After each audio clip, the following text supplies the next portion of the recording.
அவரை ஏற்றுக்கொண்டவர்கள் எத்தனை பேரும் அத்தனை பேரும் தேவனுடைய பிள்ளைகளாகும்படி அவர்களுக்கு என்ன கொடுத்தாரா? அதிகாரத்தை கொடுத்தார், ஒரு முத்திரை கொடுத்திருக்கிறார், ஒரு சுதந்திரத்தை கொடுத்திருக்கிறார். நான் இயேசுவோட பிள்ளை.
இன்னொரு பாடலின் பாடவும் புது வாழ்வு தந்தவரே, புது துவக்கம் தந்தவரே என்ற பாடலை எல்லாரும் சேர்ந்து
நமக்கு நன்மைகளை செய்திருக்கிறார், நல்ல ஈவுகளை கொடுத்திருக்கிறார். அதற்கு நம்ம நன்றி சொல்லி முழு மனதோடு மன நிறைவோடு அவருக்கு நன்றி சொல்லி ஆராதிக்க போகிறோம். ஹல்லேலூயா. முழங்கால் படியிட்டு கரங்களை உயர்த்தி நன்றி இயேசுவே, முழு மனதோடு நமக்கு நாங்கள் நன்றி சொல்லுகிறோம், மன நிறைவோடு நமக்கு நாங்கள் நன்றி சொல்லுகிறோம். ஓ ஹல்லேலூயா. எங்களுக்கு புது வாழ்வு தந்த தேவன், புது துவக்கத்தை தந்த தேவன், புது ஆரம்பத்தை தந்த தேவன், மூடப்பட்ட கதவுகளை திறக்க வைத்த தேவன், பூர்வமான காரியங்களை நிலைப்படுத்தின தேவன், ஸ்திரப்படுத்தின தேவன். அவருக்கு நன்றி சொல்லி ஆராதிக்கலாமா? ஹல்லேலூயா. நன்றி இயேசுவே, நன்றி உமக்கு நன்றி, முழு மனதுடன் சொல்கிறோம். நன்றி உமக்கு நன்றி, மன நிறைவுடன் சொல்கிறோம். நன்றி உமக்கு நன்றி, முழு மனதுடன் சொல்கிறோம். சத்தத்தை உயர்த்தி நன்றி உமக்கு நன்றி, மன நிறைவுடன் சொல்கிறோம். பிள்ளைகளை மறவாமல் ஆண்டு முழுவதும் போஷித்தீரே, உம் பிள்ளைகளை நீ மறவாமல் ஆண்டு முழுவதும் போஷித்தீரே. குறைவுகளை கிறிஸ்துவுக்குள் மகிமையில் நிறைவாக்கி நடத்தினீரே. என் குறைவுகளை கிறிஸ்துவுக்குள்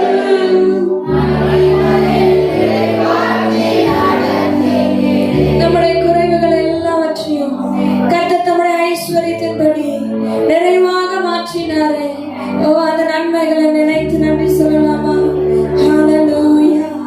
ஓ, thank you Jesus. நன்றி இயேசுவே, நன்றி இயேசுவே. எங்களுக்கு புது துவக்கத்தை தந்தீரே, ஓ புது ஆரம்பத்தை தந்தீரே. உமக்கு நன்றி அப்பா. எங்களுடைய பிரச்சனைகளை நீக்கி நிறைவான ஆசீர்வாதத்தை எங்களுக்காக வைத்திருக்கிறீரே, உமக்கு நன்றி அப்பா. இப்பொழுதும் மகனே, இப்பொழுதும் மகளே, நீ பயப்படாதே, உனக்கு வேண்டியபடியெல்லாம் செய்வேன் என்று சொல்லி வாக்கு பண்ணின தேவனே, உம்மை நாங்கள் நன்றியோடு துதிக்கிறோம் அப்பா. ஓ, பயப்படாதே, கலங்காதே என்று சொல்லி எங்களை தேற்றின தெய்வமே, இஸ்ரவேலே நான் உன்னோடு இருக்கிறேன், நீ பயப்படாதே, நீ கலங்காதே, நீ திடமனதோட இரு. ஓ, நீ போக வேண்டிய தூரம் வெகு தூரமாய் இருக்குது, நீ பயப்படாம கலங்காம முன்னேறி போ என்று சொன்ன தேவனே, பராக்கிரமசாலியே, கர்த்தர் உன்னோடு கூட இருக்கிறார் என்று சொன்ன தெய்வமே, உம்மை நாங்கள் நன்றியோடு துதிக்கிறோம் அப்பா. ஹல்லேலூயா, ஹல்லேலூயா, ஹல்லேலூயா. கர்த்தர் என்னுடைய வாழ்க்கையில நித்திய வெளிச்சமாய் உதித்தீரே, உமக்கு நன்றி அப்பா. ஓ, என்னுடைய துக்க நாட்களை முடித்து போட்டீரே, உமக்கு நன்றி ஆண்டவரே. புது ஆரம்பத்தை, புது துவக்கத்தை எனக்கு தந்தீரே, உமக்கு நன்றி இயேசுவே. ஓ, thank you Jesus, thank you Jesus. உமக்கு நாங்கள் நன்றி செலுத்துகிறோம் அப்பா. ஹல்லேலூயா, ஹல்லேலூயா, ஹல்லேலூயா. உம்முடைய வல்லமைக்காக கெஞ்சி நிற்கிறோம் இயேசுவே. ஓ தகப்பனே, நாங்கள் உலக நாட்கள்ல அப்பா வேலை ஸ்தலத்துல கலைத்து போய் வேலை செய்து கொண்டு மனதளவுல பாதிக்கப்பட்ட ஸ்ட்ரெஸ்ஸோட டிப்ரெஷனோட இங்க நாங்க வந்திருக்கிறோம் அப்பா. எங்களை ஒரு விசை ஆண்டவரே தகுதிப்படுத்தி ஸ்திரப்படுத்தி திடப்படுத்துங்கப்பா, எங்களை பண்படுத்துங்க ஆண்டவரே. ஓ ஹல்லேலூயா, ஹல்லேலூயா. கலைத்து போய் சோர்ந்து போய் நிற்கிற எங்களை ஒரு விசை கண்ணோக்கி பாருங்க, எங்களை மீண்டுமாய் திடப்படுத்துங்க, மீண்டுமாய் பலப்படுத்துங்க ஆண்டவரே. இந்த பலத்தோட நீ போய் என்று சொன்ன தெய்வமே அப்பா, இந்த பலத்தோட நாங்கள் போய் சத்துருவை மேற்கொள்ள தேவரீர் எங்களுக்கு கிருபை அளிக்க வேண்டுமா நாங்கள் வேண்டுகிறோம் அப்பா. கிருபை வேண்டும், கிருபை, கிருபை, கிருபை, கிருபை, கிருபை தாங்க ஆண்டவரே. உடைய வல்லமையினால நிரப்புங்க, உடைய அபிஷேகத்தினால நிரப்புங்க, ஊற்றுங்கப்பா, உடைய வல்லமையை ஊற்றுங்கப்பா. ஹல்லேலூயா. நாங்கள் வெறுமையாக இருக்க கூடாது, நாங்க அமைதலாக இருக்க கூடாது, நாங்க மௌனமாய் இருக்க கூடாது தகப்பனே. இந்த காலத்துல நாங்க மௌனமாய் இருந்தால் நாம இறைவனுக்கு ரட்சிப்பு வேற இடத்துல இருந்து எழுப்புமே தகப்பனே. நாங்கள் மௌனமாய் இருக்க கூடாது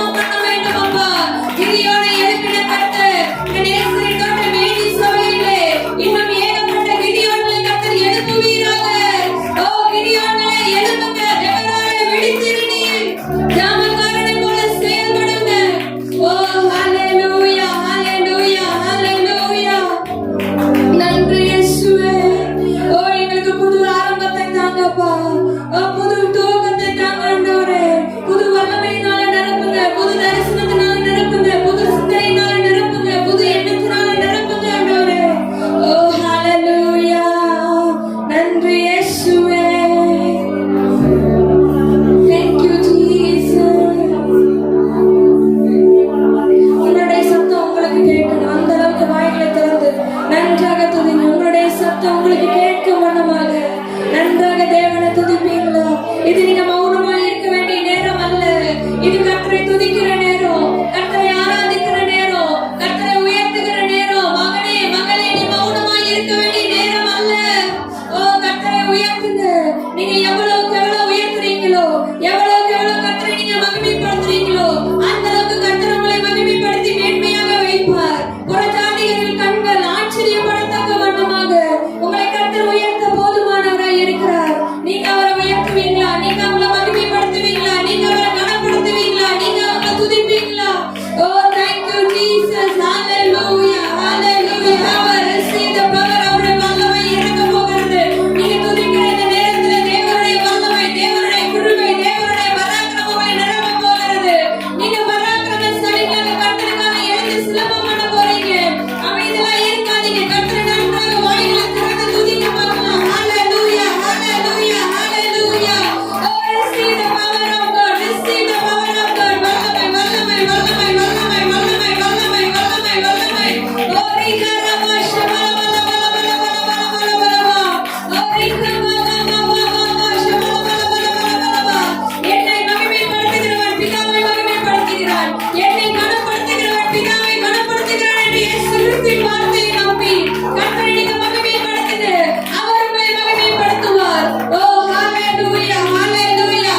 நன்றி இயேசுவே. வல்லமையை பெற்றுக்கொண்டேன் என்று விசுவாசிக்கிறார்கள். நான் தேவ அபிஷேகத்தை முழுவதுமாக உணர்ந்தேன், நான் தேவ பிரசனத்தை முழுவதுமாக உணர்ந்தேன், பெற்றுக்கொண்டேன் என்று சொல்லுகிறவர்கள் மாத்திரம் கரம் உயர்த்தவருக்கு நன்றி சொல்லுவீங்களா? நன்றி இயேசுவே. நீரே மேலே இறங்கி நீர் என்பதை நான் உணர்ந்திருக்கிறேன். உங்களுக்கு நன்றி. உம்முடைய வல்லமை எனக்கு தந்ததற்காக நன்றி. உம்முடைய அபிஷேகத்தை எனக்கு தந்ததற்காக நன்றி. நன்றி இயேசுவே. நன்றி இயேசுவே. என் அழுகையை களிப்பாக மாற்றுவதற்காக நன்றி. என்னுடைய துக்கத்தை சந்தோஷமாக மாற்றுவதற்காக நன்றி. என்னுடைய குறைவை நிறைவாக மாற்றுவதற்காக நன்றி. என்னுடைய வெறுமையான இருதயத்தை நிறைவாக ஆசீர்வாதமாக மாற்றுவதற்காக நன்றி அப்பா. நன்றி நன்றி நன்றி நன்றி நன்றி இயேசுவே. ஓ ஹalleluya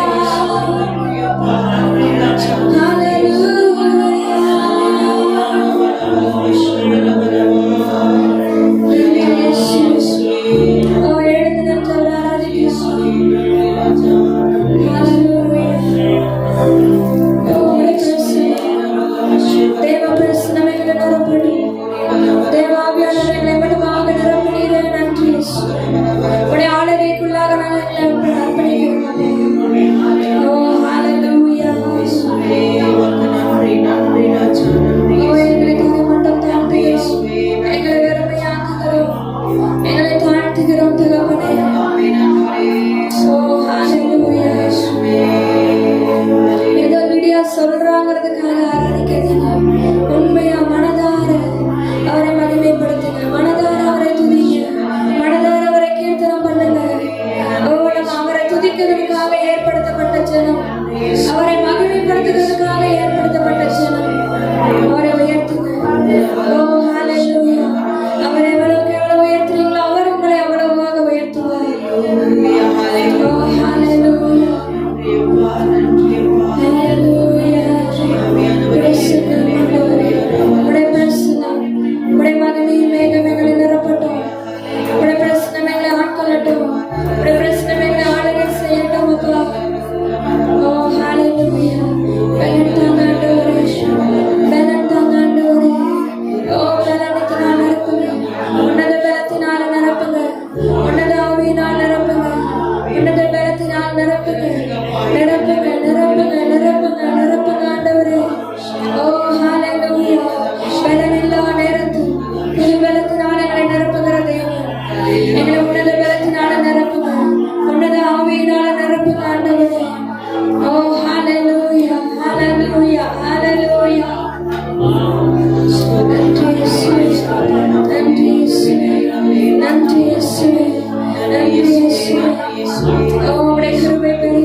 நான் உயிரோடு இருக்கும் நாளெல்லாம், என் உயிர் உள்ள நாளெல்லாம் நான் உம்மை கீர்த்தனம் பண்ணுவேன் என்று தாவீது சொன்னது போல, என் பலனாகிய கர்த்தாவே நான் உம்மில் அன்பு கூறுவேன் என்று தாவீது சொன்னது போல, இன்றைக்கு தேவனிடத்தில் அன்பு கூர்ந்து அவரை உயர்த்தி ஆராதிப்பீங்களா?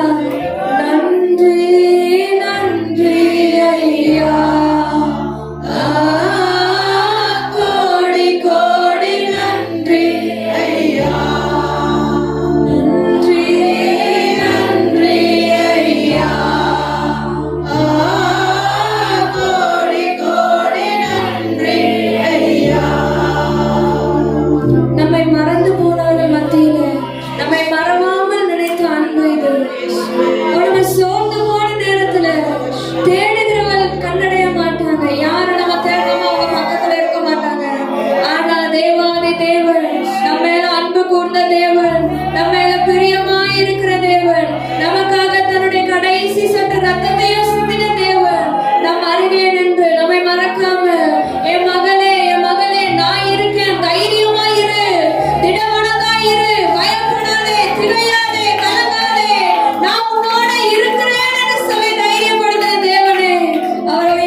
நன்றி சொல்லி ஆராதிப்பீங்களா?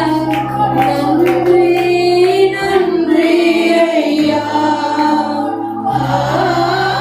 கோடி கோடி நன்றி ஐயா, நன்றி நன்றி ஐயா,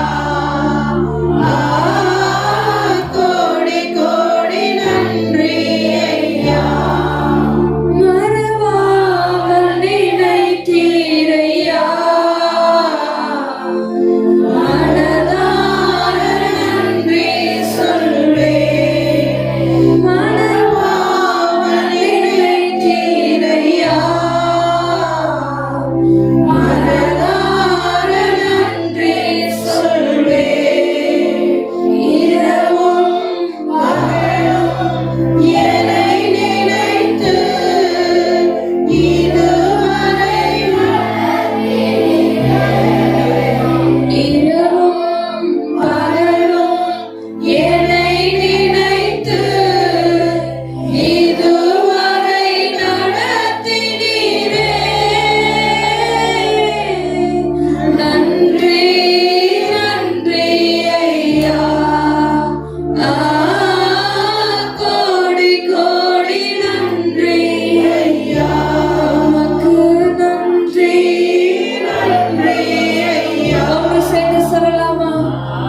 என்று சொல்லி நம்மளால் எவ்வளவு சத்தத்தை உயர்த்தி சொல்ல முடியுமோ அவரை துதிக்கிறார்களே. இன்றைக்கு தேவன் நம்ம மத்தியிலே இறங்கி வந்து நம்முடைய ஆராதனையிலே பிரியப்பட்டு இங்கே இருக்கிறாரே. அவருக்கு நன்றி சொல்லி உயர்த்தி ஆராதிக்கலாமா? அல்லேலூயா அல்லேலூயா அல்லேலூயா ஆமென். அல்லேலூயா அல்லேலூயா அல்லேலூயா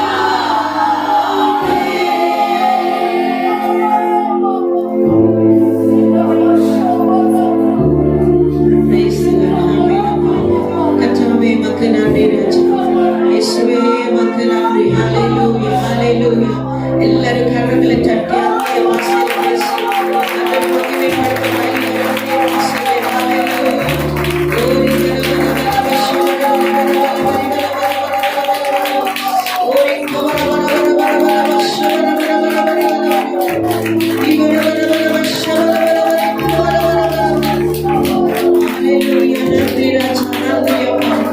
இந்த நிலையை கர்த்தர் மாற்றுவார். ஹalleluya.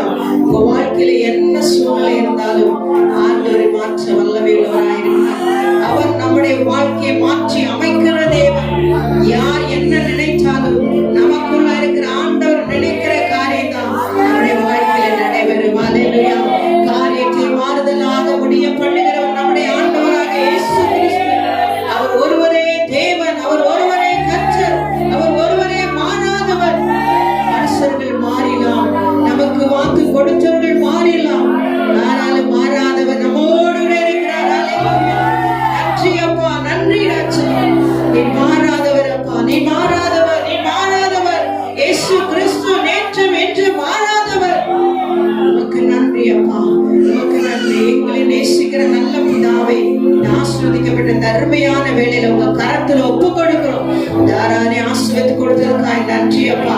ஆண்டவரை இம்மட்டுமாய் பாடி ஆராதித்து தேவ பிரசன்னத்தினால் எங்கள் ஒவ்வொரு நிரப்பினதற்காய் ஸ்தோத்திரம். இந்த இடத்துல உண்மையாகவே ஆராதித்த ஒவ்வொருவரையும் கர்த்தர் அபரிதமாய் ஆசீர்வதித்ததற்காய் நன்றி அப்பா. தொடர்ந்து மீதியான பகுதி வேளையிலும் கர்த்தர் இடைபெடுவீராக. கர்த்தருடைய நாமம் உயர்த்தப்படட்டும் ஆண்டவரே. முடிவு உங்க பிரசன்ன மாத்திரம் தங்கி இருக்கட்டும். வந்த யாவரை ஆசீர்வதி. வராத பிள்ளைகளை தடைகளை நீக்கி கொண்டு வரும் அப்பா. இன்னைக்கு ஆறால ஒரு பெரிய காரியங்களை செய்வீராக. ஒவ்வொருடைய வாழ்க்கையில ஒரு மாற்றம் வரட்டும் ஆண்டவர், ஒரு விடுதலை வரட்டும் ஆண்டவர். நீர் அப்படியே செய்வதற்காய் நன்றி. இயேசுவின் நாமத்தில் ஜெபிக்கிறோம் நல்ல பிதாவே. ஆமென். ஆமென். நம்முடைய கரங்களை வேத புஸ்தகத்தை எடுத்துக்கொள்வோம்.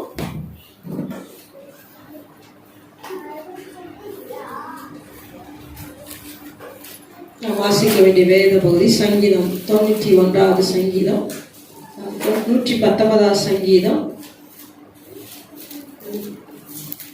65 72 வரைக்கும் நம்ம வசன பிரதி வசனமாய் வாசிக்க கேட்போம். கர்த்தாவே, இந்த வசனத்தின்படி உமது அடியேனை நன்றாய் நடத்தினீர்.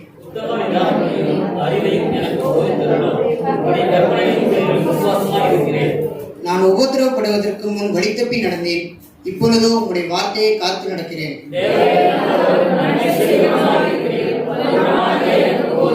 அகங்காரிகள் எனக்கு விரோதமாய் பொய்களை பிணைக்கிறார்கள். நானோ முழு இருதயத்தோடும் உம்முடைய கட்டளைகளை கைக்கொள்ளுவேன்.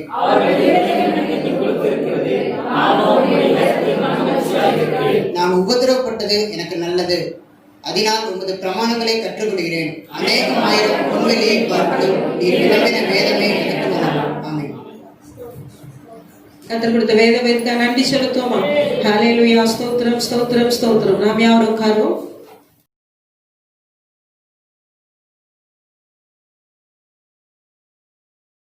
இன்னைக்கு செய்தியின் தலைப்பு தேவனுடைய பிள்ளைகள். இன்னைக்கு செய்தியின் தலைப்பு என்னவென்றால் தேவனுடைய பிள்ளைகள். நீங்க நினைக்கலாம், நாங்க தேவனுடைய பிள்ளைகள் தானே, ஏன் தேவனுடைய பிள்ளைகள் என்று சொல்லுகிறேன்னு சொல்லி. அதுக்கு அநேக காரியங்களை ஆண்டவர் வச்சிருக்கிறார். ஹalleluya.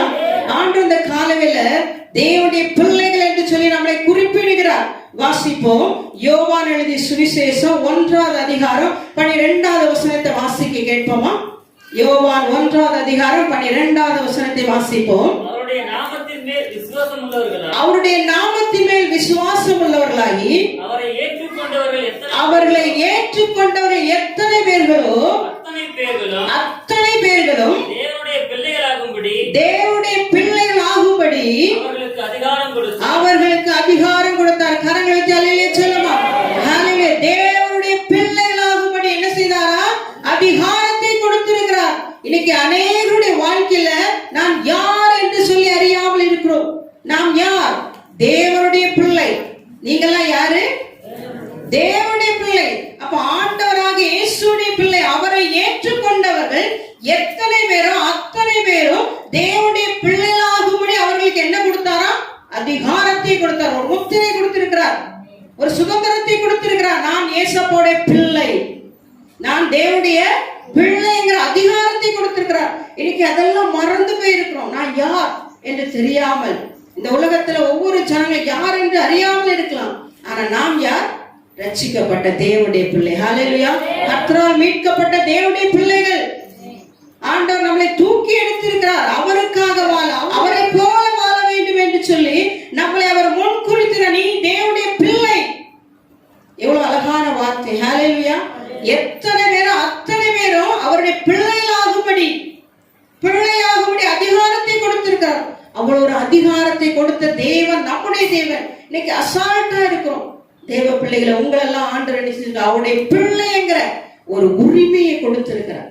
நமக்கு எவ்வளவு ஒரு சந்தோஷம். நமக்கு ஒரு குழந்தை இல்லாமல் குழந்தை பிறக்கும் போது அந்த குழந்தையை பார்த்தோம், எனக்கு ஒரு குழந்தை பிறந்துச்சு, என்னை அப்பா என்று கூப்பிட, என்னை அம்மா என்று கூப்பிட என்று சொல்லி அந்த குடும்பத்துல என்ன ஆகுது?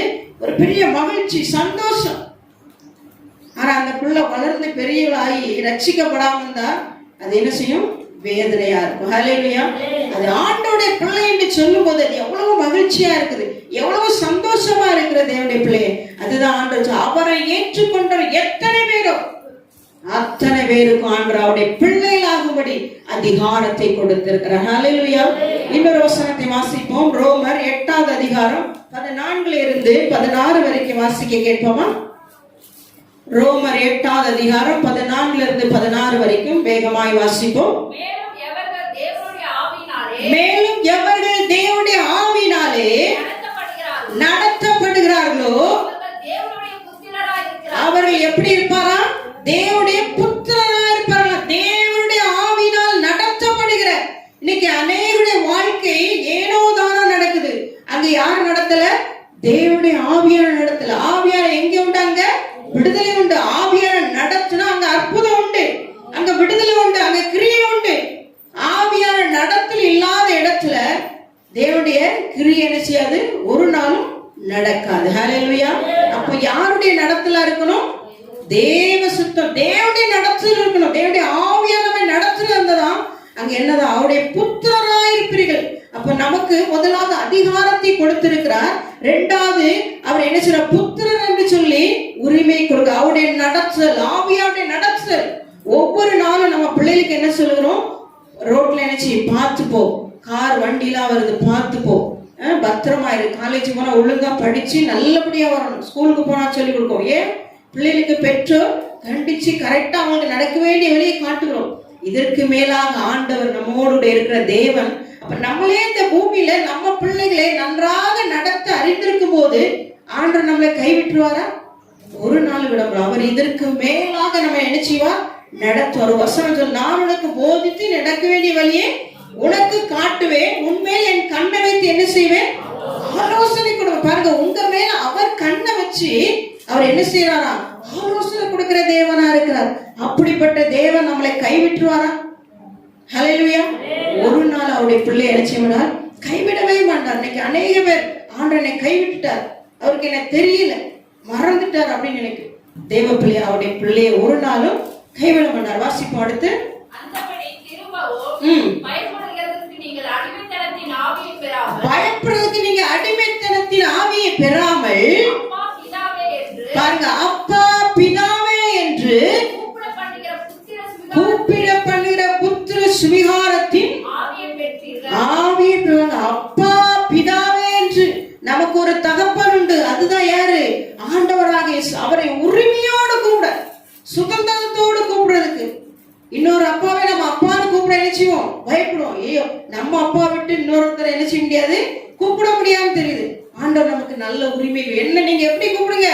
அப்பா பிதாவே என்று கூப்பிடத்தக்க புத்திர சுவிகாரத்தின் ஆவி என்ன செஞ்சிருக்கிறார்?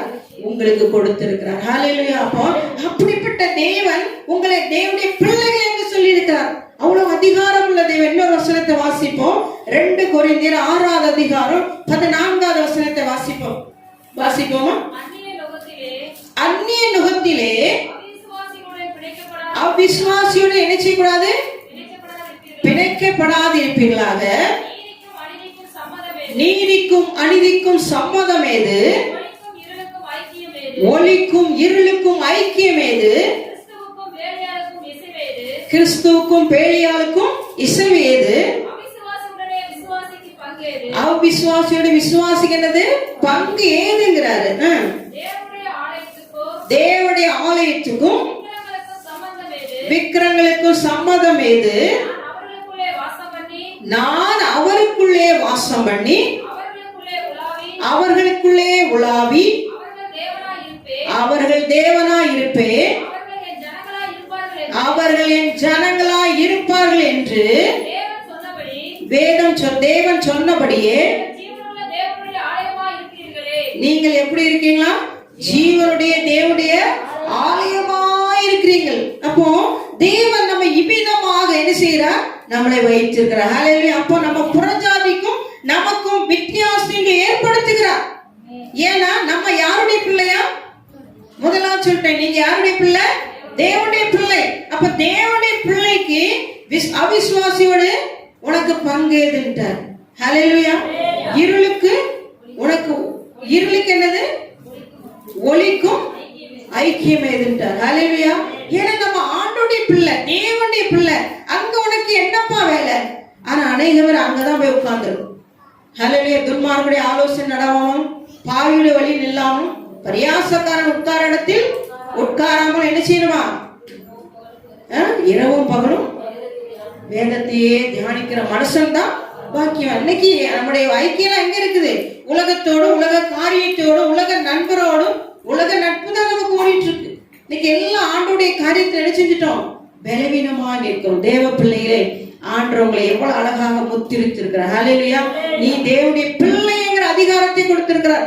அப்பா பிதாவை என்று கூப்பிடுகிற ஒரு அதிகாரத்தை கொடுத்திருக்கிறார். ஆவியான நடச்சல் நம்மோடு இருக்கிறது.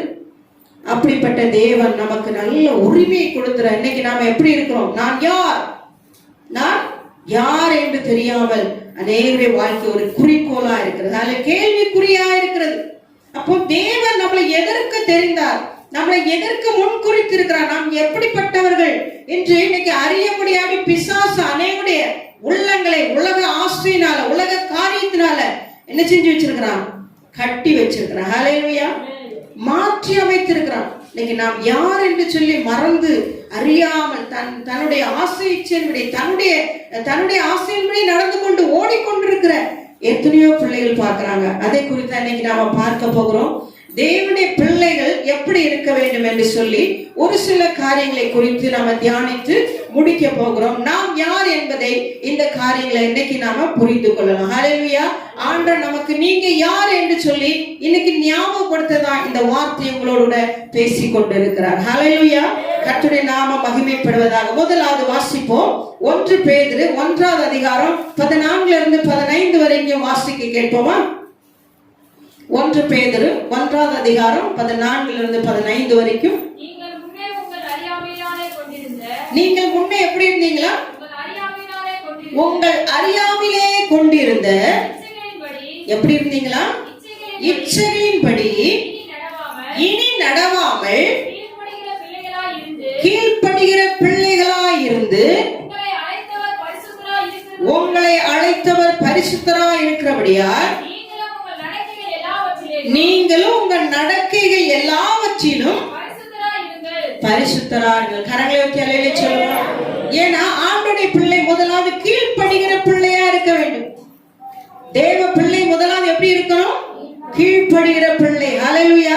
ஏன்னா முன்ன நீங்க என்ன செஞ்சீங்க? தேவனுக்கு பிரியமில்லாத இருந்தீங்க, உங்க இச்சையின்படி நடந்தீங்க, உங்க பாவங்களை செஞ்சு கொண்டிருந்தீங்க. அதுல இருந்து நீங்க இப்ப ஆண்டு என்ன செஞ்சுட்டாரு? உங்களை பிரித்து எடுத்து அவருடைய பிள்ளைங்கிற அதிகாரத்தை முத்திரையை போட்டு உங்களை வேர் பிரிச்சிட்டார். ஹalleluya. அப்ப அந்த வேர் பிரிச்ச பிள்ளைகள் எப்படி இருக்கணும்? கர்த்தருக்கு கீழ்ப்படிந்த பிள்ளைகளா இருக்கணும். அவர் பரிசுத்தர், அதே போல நாம் என்ன செய்யணும்? பரிசுத்தரா இருக்கணும். அவரை போல வாழ வேண்டும் என்றுதான் அவர் நம்மளை இந்த பூமியில என்ன செஞ்சிருக்கிறார்? வைத்திருக்கிறார். நாம் இப்ப எப்படி இருக்கோம்? அநேகரை கீழ்ப்படியாமல், தேவ சித்தத்தை செய்யாமல், தேவனுக்கு பிரியமானதை செய்யாமல், தன் இஷ்டம் போல, தன் போக்கின்படி, இந்த உலக போக்கின்படி இன்னைக்கு அநேக பேர் இருந்து கொண்டிருக்கிறோம். ஹalleluya. இந்த காலவேளை கர்த்தர் சொல்லுகிற கீழ்ப்படுகிற பிள்ளைகளாய் நாம் இருக்க வேண்டும். ஹalleluya. தேவ பிள்ளை முதலாவது எப்படி இருக்கணும்? கீழ்ப்படுகிற பிள்ளைகளா இருக்கணும். அதே அதிகாரத்துல 22வது வசனத்தை வாசிப்போம். நீங்க எப்படி இருக்கணுமா? மாயமற்ற சகோதர சிநேகிதம் உள்ளவர்களாகும்படி ஆவியினாலே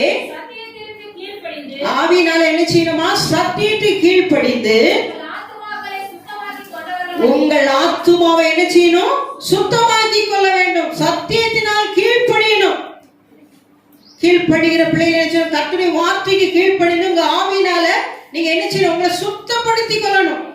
தினந்தோறும் நம்ம என்ன செய்யறோம்? துணி துவைக்கிறோம். நம்முடைய வீடுகள்லாம் நல்லா சுத்தம் முறையே அந்த வீடு சுத்தமா இருக்கணும். இல்லாட்டி குப்பையா என்ன செய்யலாம்? போட்டிருக்கலாமே. அப்ப அந்த குப்பையா போட்டிருக்கும் போது நம்ம வீட்டை பார்த்தா எப்படி இருக்கும்? அசுத்தமா இருக்கும், அசிங்கமா இருக்கும். உள்ள போக முடியாது, உள்ளே பிரவேசிக்க முடியாது. யார் உள்ள வந்தாலும் வரவே மாட்டாங்க. அப்ப நம்ம என்ன செய்யறோம்? தினந்தோறும் நம்மளே சுத்தம் பண்ணிக்கிறோம், நம்மளுடைய ட்ரெஸ் சுத்தம் பண்ணிக்கிறோம், நம்ம வீட்டை சுத்தம் பண்றோம், எல்லாம் சுத்தமா வைக்கிறோம். தேவ பிள்ளையை கீழ்ப்படுகிற பிள்ளை நம்முடைய இருதயம் சுத்தமா இருக்கும். ஹalleluya. நம்முடைய வாழ்க்கை சுத்தமா இருக்கும். உலக ஆசை, உலக இச்சை, உலக பாவங்கள் உள்ளே வரக்கூடாது. அப்ப நம்ம என்ன செய்யணும்? முதலாவது நம்மளை கீழ்ப்படுகிறவர்கள் நம்மை சுத்திகரிக்க வேண்டும். ஹalleluya. கர்த்தருடைய வார்த்தை என்ன சொல்லுகிறது? அந்த வார்த்தையின்படி நம்ம நடக்கிறோமா, நம்ம தேவனுக்கு பிரியமில்லாம இருக்கிறோமா சொல்லி கீழ்ப்படுகிற பிள்ளைகள் அதை சரி பண்ணி கொள்ள வேண்டும். ஹalleluya. இன்னைக்கு அநேகர் வெளி தோற்றத்துக்கு நம்ம தேவ பிள்ளையா இருக்கிறோம், ஆனா உள்ளமோ தேவனை விட்டு தூரமா இருக்கிறது. ஹalleluya. அநேகருடைய வாழ்க்கையை கர்த்தர் என்ன செய்கிறார்? மாற்ற வேண்டும். அவங்க கர்த்தருடைய பிள்ளையாய் கீழ்ப்படுகிற பிள்ளைகளா இருக்க வேண்டும் என்று சொல்லி அவர் விரும்புகிறார். இன்னொரு வசனத்தை வாசிப்போம். யாக்கோபு 4வது அதிகாரம் 7வது வசனத்தை வாசிப்போமா? ஆகையால் தேவனுக்கு கீழ்ப்படிந்திருங்கள், பிசாசுக்கு என்ன செய்யணுமா? எதிர்த்து நிற்கணும். ஆனா பிசாசுடைய காரியங்கள் என்ன? ஒரு ஆத்துமாவை வீழ்த்துவதுதான், ஒரு ஆத்துமாவை கெடுப்பதுதான். அந்த ஆத்துமாவை கெடுக்க வேண்டும் என்றால் அவனுக்குள்ளாக என்ன கொடுக்கணும், என்ன செய்யணும் என்று அவன் நிச்சயம் உட்கார்ந்து சிந்தித்துக்கிட்டே இருப்பான். ஹalleluya. அதனால நம்ம எப்படி இருக்கணும்? கீழ்ப்படுகிற பிள்ளைகள் எச்சரிப்புள்ளவர்களா இருக்கணும், தேவ பயமுள்ளவர்களா இருக்கணும். ஆமா, நம்ம வாழ்க்கையில எந்த பாவம் உள்ளே வரக்கூடாது. சின்ன துரும்பு கூட என்ன செய்யக்கூடாது? நம்மளை டச் பண்ணாதபடி பார்த்துக்கணும். ஹalleluya. அப்போ நம்ம பிசாசுக்கு இடம் கொடுக்கல, நாம என்ன செய்வோம்? ஓடி போவோம். நம்ம பிசாசுக்கு இடம் கொடுத்துட்டா அவன் என்ன செய்வோம்? அழகா உள்ள வந்து நல்லா வந்து உட்கார்ந்துக்குவோம். ஆமா, பிசாசுக்கு இடம் கொடுக்க என்ன இடம்? கடவுளுக்கு பிரியமில்லாத காரியம் உள்ள நினைச்சு கூடாது, வரக்கூடாது. அது எந்த காரியம், இந்த கூட்டத்துல யாரா இருந்தாலும் தேவனுக்கு பிரியமில்லாத காரியங்கள் அறிஞ்சோ அறியாம உள்ள செஞ்சிட்டு இருந்தீங்கன்னா பிசாசு என்ன பண்ணுவோம்? உங்களுக்குள்ள உட்கார்ந்து உங்க வாழ்க்கையை அழிச்சிருவான். ஹalleluya. அவன் அழிக்கிறவன், அழிக்கதான் வந்தவன். ஹalleluya. ஆமா, கர்த்தர் என்ன செய்வான்? நம்மள ஜீவனை கொடுத்து நம்மளை பாதுகாக்கிற தேவன். அவன் என்ன பண்ணுவான்? அழிக்கிறவன். ஹalleluya. அதனால தயவு செய்து யாருக்கும் தெரியாது நான் செய்த பாவம் என்று சொல்லி இங்கே ஒளிந்து மறைந்திருக்கலாம். தேவ பிள்ளைகளே, கர்த்தருக்கு எல்லாம் வெளியரங்கமா இருக்கு, நிர்வாணமும் வெளியரங்கமா இருக்குன்னு சொல்லப்பட்டிருக்கு. அப்ப நம்ம என்ன செய்யணும்? ஆண்டுடைய சமத்துல பாவத்தை விட முடியா, அறிக்கையிடுங்க, அழுங்க, தேவ சமத்துல உபவாசம் போட்டு உங்களை வருத்தி கொள்ளுங்க. அப்பதான் அதுல என்ன செய்வீங்க? ஆண்டவர் விடுதலையாக்க முடியும். ஆண்டவரால கூடாத காரியம் ஒன்றுமில்லை. இப்ப நம்ம என்ன செய்யணும்? பிடிவாதமா அதை விட முடியலன்னு சொல்லிட்டு எப்படி இருக்கக்கூடாது. அதுல விட வேண்டும் என்றால் என்ன செய்யணும்? ஆண்டுடைய சமத்துல அந்த பாவங்களை அறிக்கையிட்டு தேவ சமத்துல விழுந்து கிடக்கணும். அப்ப அந்த பாவங்களா சுத்திகரிக்கப்பட்டு நீங்க என்ன செய்வீங்க? ஆண்டவருக்கு பரிசுத்த பிள்ளைகளா இருப்ப. பிசாசு உங்களை பார்த்தோன்னா ஓடிடுவான். ஐயோ, இவனுக்குள்ள என்னால என்ன செய்யல, போக முடியலையே, இவன் பரிசுத்தனா இருக்கிறானே, இவனுக்குள்ள போக முடியல, ஓடிடுவான். பிசாசு ஓடிடுவான். அப்ப அவனை பார்த்து நம்ம எதிர்த்து நிற்கிற அளவுக்கு நம்ம கீழ்ப்படுகிற பிள்ளைகளா இருக்கணும். ஹalleluya.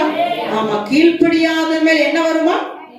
தேவ கோபாக்கினி வரும். அப்ப நீங்க இன்னும் தலையை சாட்சி கொடுக்கலன்னா ஆண்டுடைய கோபம் பற்றி எரியும். ஹalleluya. ஆமா, அவர் எரிகிற அக்னி ஜுவாலையா இருக்கிறார். பற்றி எரிகிறவர் அவர். பாவத்தை பார்க்காத சுத்தக்கண்ணர். அவர்கிட்ட போய் பாவத்தோட நின்னா சுட்டு எரிச்சிருவார். இப்ப அவர் கிருபை காலத்துல இருக்கிறார். ஹalleluya. இரக்கமுள்ளவரா இருக்கிறார். மனம் இறங்குங்க, மனம் திரும்பிருங்க. அதனால தயவாக எந்த பாவம் இருந்தாலும் அது என்ன செய்யுங்க, அதுல இருந்து விடுதலை ஆகுங்க. கர்த்தர் நடத்தும். இன்னொரு வசனத்தை வாசிப்போம். கொலோசியர் 3வது அதிகாரம் 20வது வசனத்தை வாசிப்போமா? கொலோசியர் 3:20.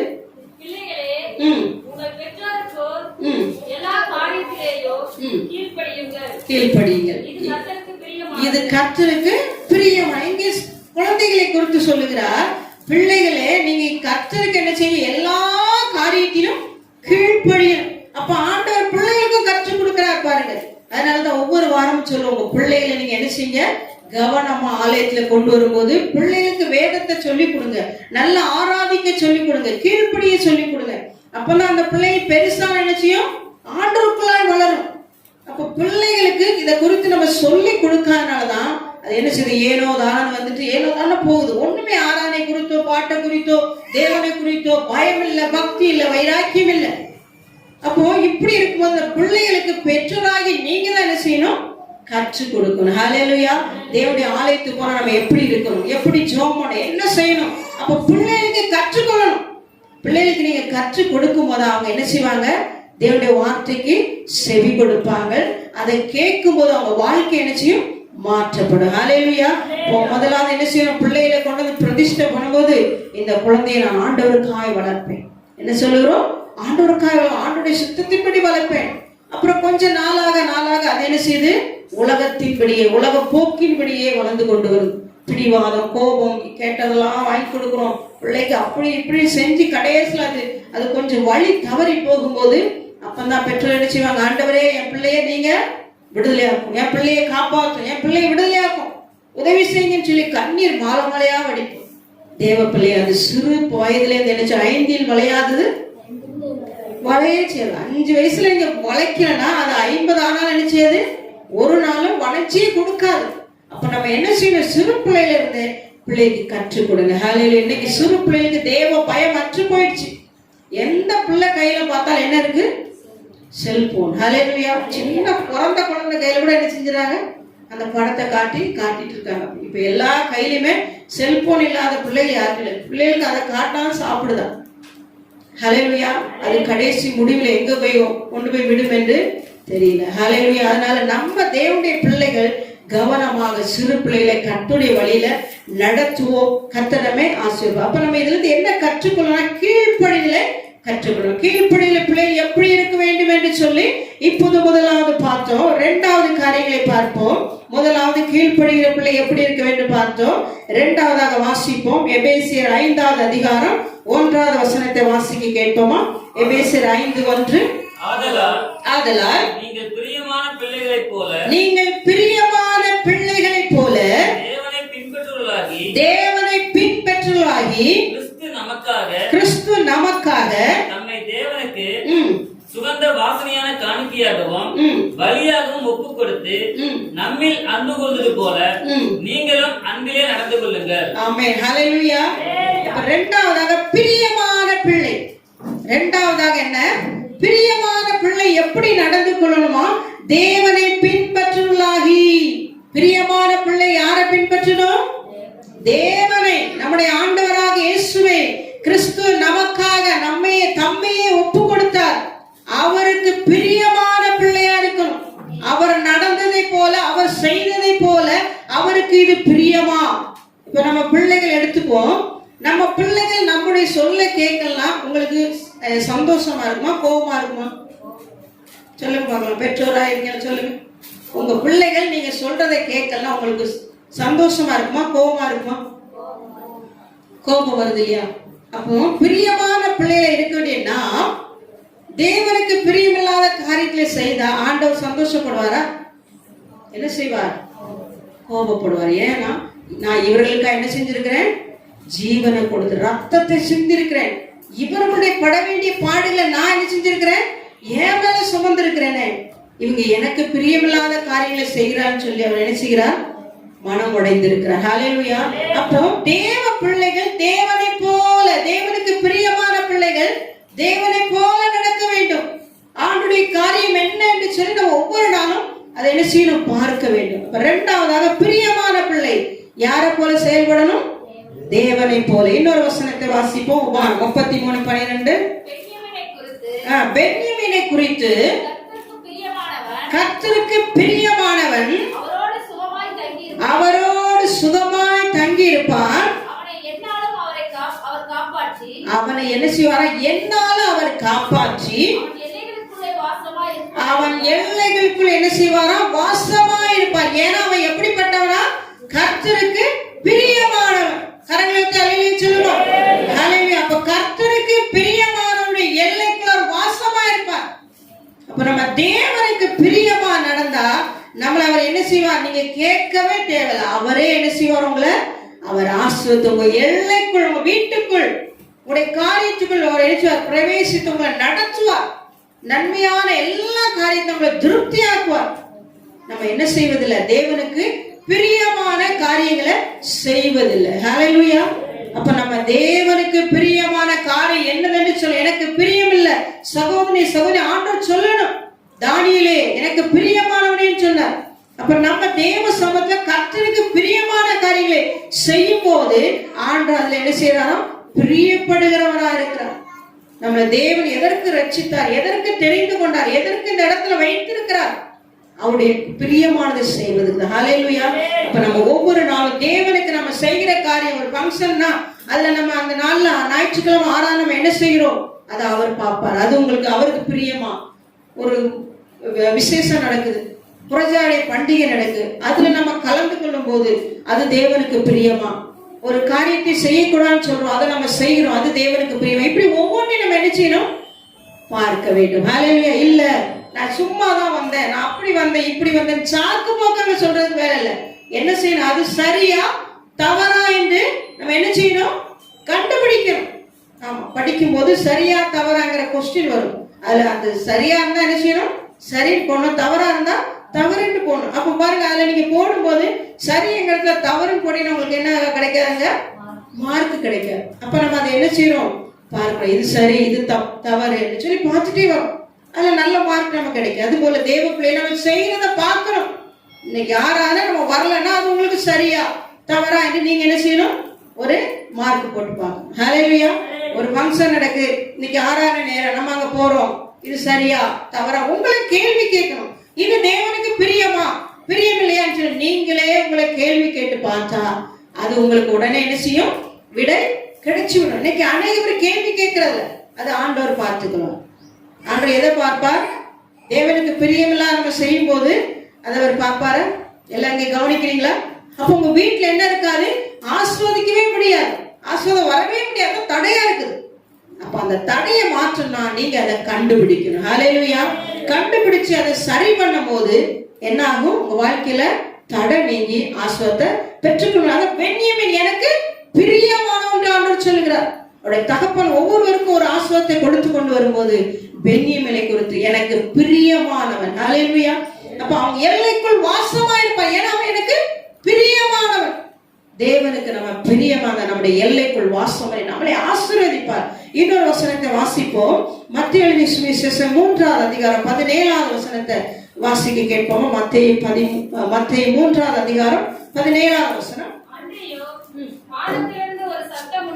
வானத்திலிருந்து ஒரு சத்தம் உண்டாகி இவர் என்னுடைய நேசகுமாரன், இவரில் நான் எப்படி இருக்கிறேன்னா பிரியமா இருக்கிறேன். கரங்களை அள்ளி சொல்லுமா, ஆண்டவராக இயேசு கிறிஸ்து ஞானஸ்நானம் எடுத்து கரை ஏறின உடனே ஒரு சத்தம் வானத்திலிருந்து, இவன் என்னுடைய நேசகுமாரன், இவன் மேல் நான் எப்படி இருக்கிறேன், பிரியமா இருக்கிறேன். ஏன்னா ஆண்டவருடைய சித்தத்தை, பிதாவின் சித்தத்தை செய்வதற்காக என்ன செஞ்சார், பூமிக்கு இறங்கி வந்தார் தேவகுமாரனாக இயேசு. ஹalleluya. அதான் சொன்ன, இவன் மேல் பிரியமா இருக்கிறேன். தேவ பிள்ளைகளை கர்த்தருடைய சித்தத்தை செய்யும் போது இவன் மேல் பிரியமா இருப்பேன். அருமையான சகோதரனே சகோதரி, உங்க மேல பிரியமா இருப்பேன் சொல்லுகிறார். அப்ப நம்ம ஒவ்வொரு நாளும் நம்முடைய செய்கை நடக்கை, நம்முடைய உடைகள், நம்முடைய ஒவ்வொரு சிந்தனை செயல், நம்ம வேலைக்கு போகும்போது, வீட்டுல இருக்கும்போது, நம்ம எந்த காரியத்தை செய்தாலும் தேவனுக்கு பிரியம் இல்லையா? நீங்க சொல்லலாம், நாங்க எல்லாம் கர்த்தருக்கு பிரியமா தான் செய்யறோம், ஆனாலும் நம்மகிட்ட ஏதோ ஒரு குறை உண்டு. ஹல்லேலூயா. அப்ப அதை நம்ம என்ன செய்யணும்? திருத்திக் கொள்வதுதான் இந்த காரியங்களை கர்த்தர் உங்களோட என்ன செய்யறார்? இடைபண்டு கொண்டிருக்கிறார். ஹல்லேலூயா. அப்ப கர்த்தருடைய வார்த்தை வரும்போது செவி சாய்க்கணும். இவர் என்னுடைய நேசன், இவர் மேல் பிரியமா இருக்கிறேன் என்று வானத்துல ஒரு பெரிய சத்தம். ஆண்டவர் மேல பிதா அப்படி இருக்கிறார், பிரியமா இருக்கிறார். ஏன்னா அவங்க சித்தத்தை செய்தார், அவருக்கு பிரியமானது செய்தார். எவ்வளவோ பிரச்சனை வந்தது, ஆனால் என் பிதாவின் சித்தமே எனக்கு போஜனம் என்றார். ஹல்லேலூயா. அப்படி தேவ சித்தத்தையே செய்து இந்த பூமியில தன்னையே ஒப்பு கொடுத்தார். தேவ பிள்ளை யாருக்காக? நமக்காக. ஏன் நம்ம அவருக்கு பிரியமானது செய்யக்கூடாதா? செய்தா நமக்கு ஏற்ற ஆசீர்வாதத்தை கர்த்தர். இன்னொரு வசனத்தை வாசிப்போம். 1 சாமுவேல் 2ஆம் அதிகாரம் 26வது வசனத்தை வாசிக்க கேட்போமா? 1 சாமுவேல் 2:26.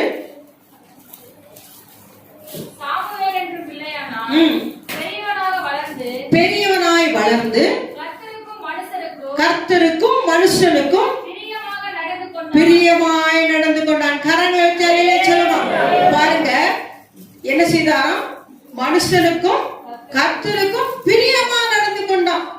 அப்போ உலக மனுஷனுக்கும் தேவனுக்கும் பிரியமா நடந்து கொண்டான். இன்னைக்கு நம்ம என்ன பண்றோம்? அநேக பேர் கர்த்தருக்கு பிரியமானதை விட்டுட்டு இப்ப யாரை பிரியப்படுத்திட்டு இருக்கோம்? மனுஷனை. ஹல்லேலூயா. மனுஷனை பிரியப்படுத்தினா அது விருது, அது ஒரு நில மாயை, எல்லாமே அழிந்து போகிறோம். தேவ பிள்ளைகளை கர்த்தரை பிரியப்படுத்து. ஹல்லேலூயா. சாமுவேல் சின்ன குழந்தைய கொண்டு தாங்க அம்மா ஆலயத்துல விட்டுட்டு போயிட்டாங்க. ஆண்டவருக்காய் பொருத்தனை பண்ணினார்கள், அதை நிறைவேற்றி மகனை விட்டுட்டு போயிட்டாங்க. அந்த மகன் அந்த இடத்துல தேவ பயமுள்ள மகனாய் கர்த்தருக்கு மனுஷனுக்கு கர்த்தருக்கு பிரியமானவனாய் நடந்து கொண்டான். கர்த்தருடைய வாழ்க்கையை மாற்ற ஒரு பெரிய தீர்க்கதரிசியாய் மாற்றினார். தேவ பிள்ளை, அப்ப நம்ம என்ன செய்யணும்? கடவுளுக்கு பிரியமாய், நான் மட்டுமல்ல, நம்முடைய குடும்பம், நம்முடைய பிள்ளைகள், நம்ம என்ன செய்யணும்? கர்த்தருக்கு பிரியமாய் நடக்க. நம்ம வீட்டிலையும் சரி, எல்லா காரியத்திலும் பிரியமாய் நடந்து கொள்ளும் போதுதான் கர்த்தர் நம்மளை என்ன செய்ய எல்லைக்குள் வந்து ஆசீர்வதிப்பார். அப்ப நம்ம என்ன செய்யணும்? தேவ சமத்துல பிரியமாய் நடக்கிற பிள்ளைகளாக ஒவ்வொரு நாளும் நம்முடைய வாழ்க்கையில காணப்பட வேண்டும். 2ஆவதாக பிரியமான பிள்ளை என்று பார்த்தோம். 3ஆவதாக வாசிப்போம். பிலிப்பியர் 2ஆவது அதிகாரம், பிலிப்பியர் 2ஆவது அதிகாரம் 15 16 வரைக்கும் வாசிப்போமா? 15, 16.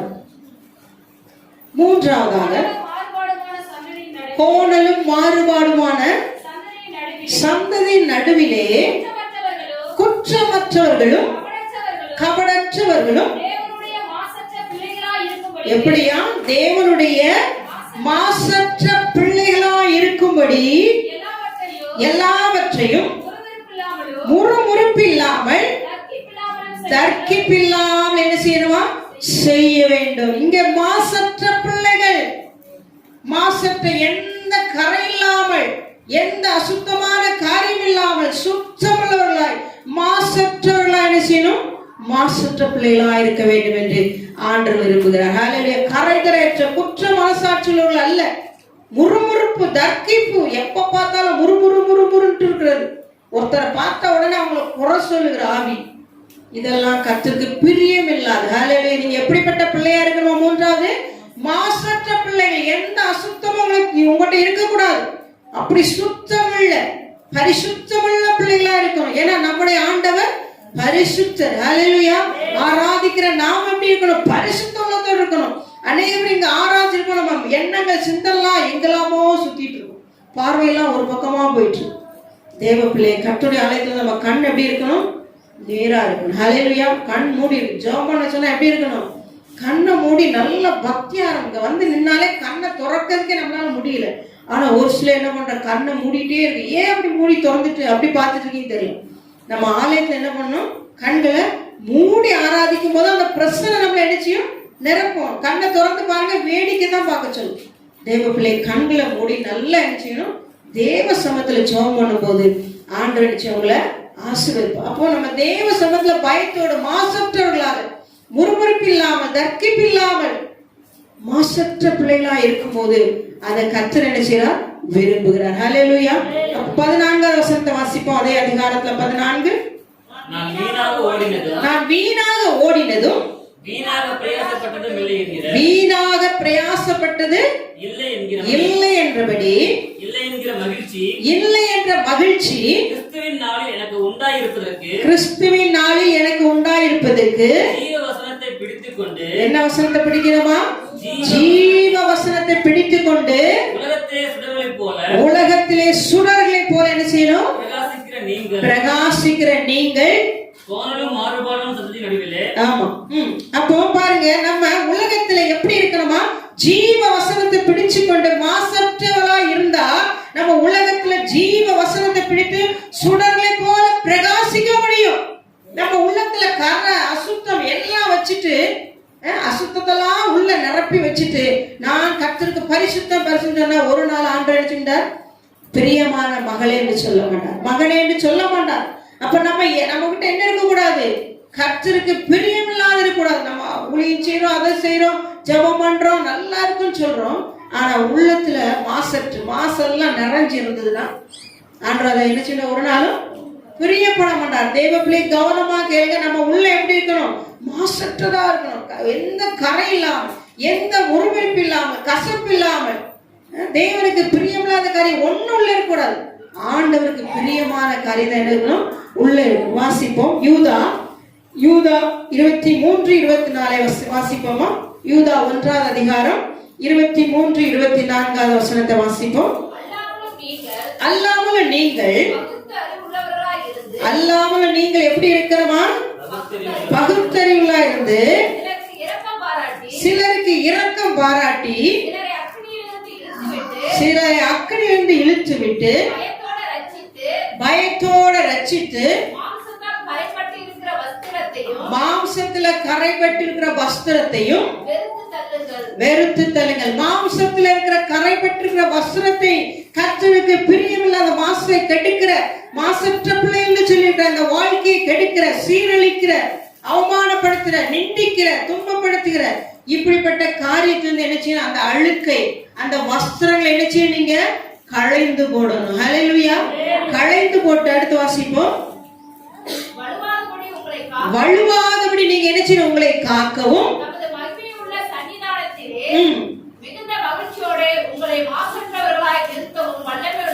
ஹல்லேலூயா. அப்போ நம்மளை மாசற்றவர்களா நிறுத்த யாரு? ஆண்டவர் வல்லமையோட இருக்கிறார். நம்ம கரையில்லாமல் பாதுகாத்துக் கொள்ள அவர் நம்மோடு இருக்கிறார். அப்போ அந்த தேவனுக்கு பிரியமில்லாத காரியங்கள், மாசை கெடுக்கிற, நம்ம வாழ்க்கையை கெடுக்கிற, நம்மளை அசுத்தத்தால் நிரப்புகிற இப்படிப்பட்ட சுபாவங்கள், பழக்கங்கள், பாவங்கள், இவைகளை எல்லாம் நினைச்சணும் விட்டு வெளியே வரணும். ஹல்லேலூயா. அதெல்லாம் களைந்து ஒரு வஸ்திரத்தை போல களைந்து போடணும். இன்னைக்கு என்ன பண்ணுகிறோம்? அணிந்து கொள்ளுகிறோம். ஹல்லேலூயா. ரட்சிப்பின் வஸ்திரத்தை தான் நம்ம என்ன செய்யணும்? அணிந்து கொள்ள வேண்டிய நாம் மாசற்ற, மாசை கெடுக்கிற, வாழ்க்கையை கெடுக்கிற, நம்ம பேரை கெடுக்கிற, குடும்பத்தை கெடுக்கிற, சமுதாயத்தை கெடுக்கிற, ஆண்டுடைய நாமத்தை தூசிக்க பண்ணுகிற இப்படிப்பட்ட காரியங்கள் நமக்குள்ள நினைச்சுக்கூடாது, ஒரு நாளும் வரக்கூடாது. யாரா இருந்தாலும் தேவ பிள்ளைய ஆண்டவரை மாசற்றவரா இருக்கிறார். அவர்கிட்ட எந்த ஒரு பாவம் பார முடியாது. அவ்வளவு பரிசுத்த தேவன். அந்த தேவ பிள்ளைகளா இருக்கிற நீங்க எப்படி இருக்கணும்? மாசற்றவர்களா அவங்களை நிறுத்த அவர் வல்லமையோரா இருக்கிறார். ஆனா அப்படிப்பட்ட தேவ பிள்ளையா இருக்கிறனா இன்னைக்கு உலகத்தால் கரைப்பட்டவர்களா இருக்கிறோம், ரத்தத்தால் கரைப்பட்டவர்களா இருக்கிறோம், நம்ம வாழ்க்கையில பரிசுத்தம் இல்லாமல் இருக்கிறோம். தேவ பிள்ளை இந்த காலவேளையில ஆண்டவர் மாசற்ற பிள்ளை என்று உங்களை வச்சிருக்கிறார். ஹல்லேலூயா. அந்த மாசற்ற பிள்ளையா இருக்க நீங்க உங்க வாழ்க்கையை கரைபடாமல் பாதுகாத்துக் கொள்ள வேண்டும். இன்னொரு வசனத்தை வாசிப்போம். எபிரேயர் 7ஆம் அதிகாரம் 26-27 வாசிப்போமா? எபிரேயர் 7ஆம் அதிகாரம் 26-27.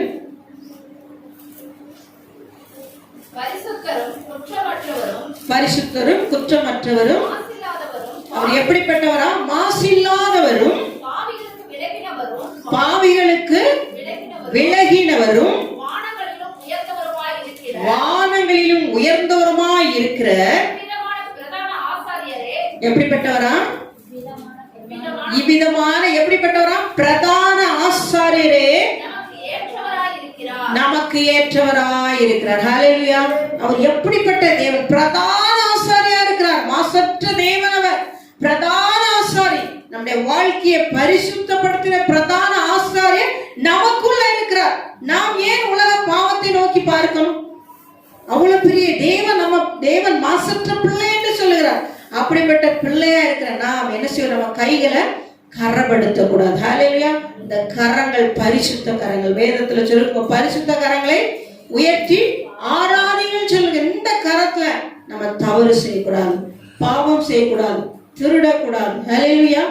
ஆமா, ஒரு பொருள் கம்மியா இருக்கு, இந்த கடைக்காரனுக்கு தெரியான்னு சொல்லி இந்த கையை என்ன செஞ்சிடக்கூடாது, போடக்கூடாது. அதே போல தேவைக்கு மிஞ்சி நம்ம என்ன செஞ்சிடக்கூடாது. நம்ம வருமானம் நம்முடைய இந்த வியாபாரத்து இவ்வளவுதான் பணம் என்ன, அதுக்கு மிஞ்சி நம்ம என்ன செய்யணும், அதிக ஆசைப்பட்டு அதிக பணம் வாங்கிடக்கூடாது. இப்படி ஒவ்வொரு காரியம் நம்ம என்ன செய்யணும், ஞானமா இருக்கணும்.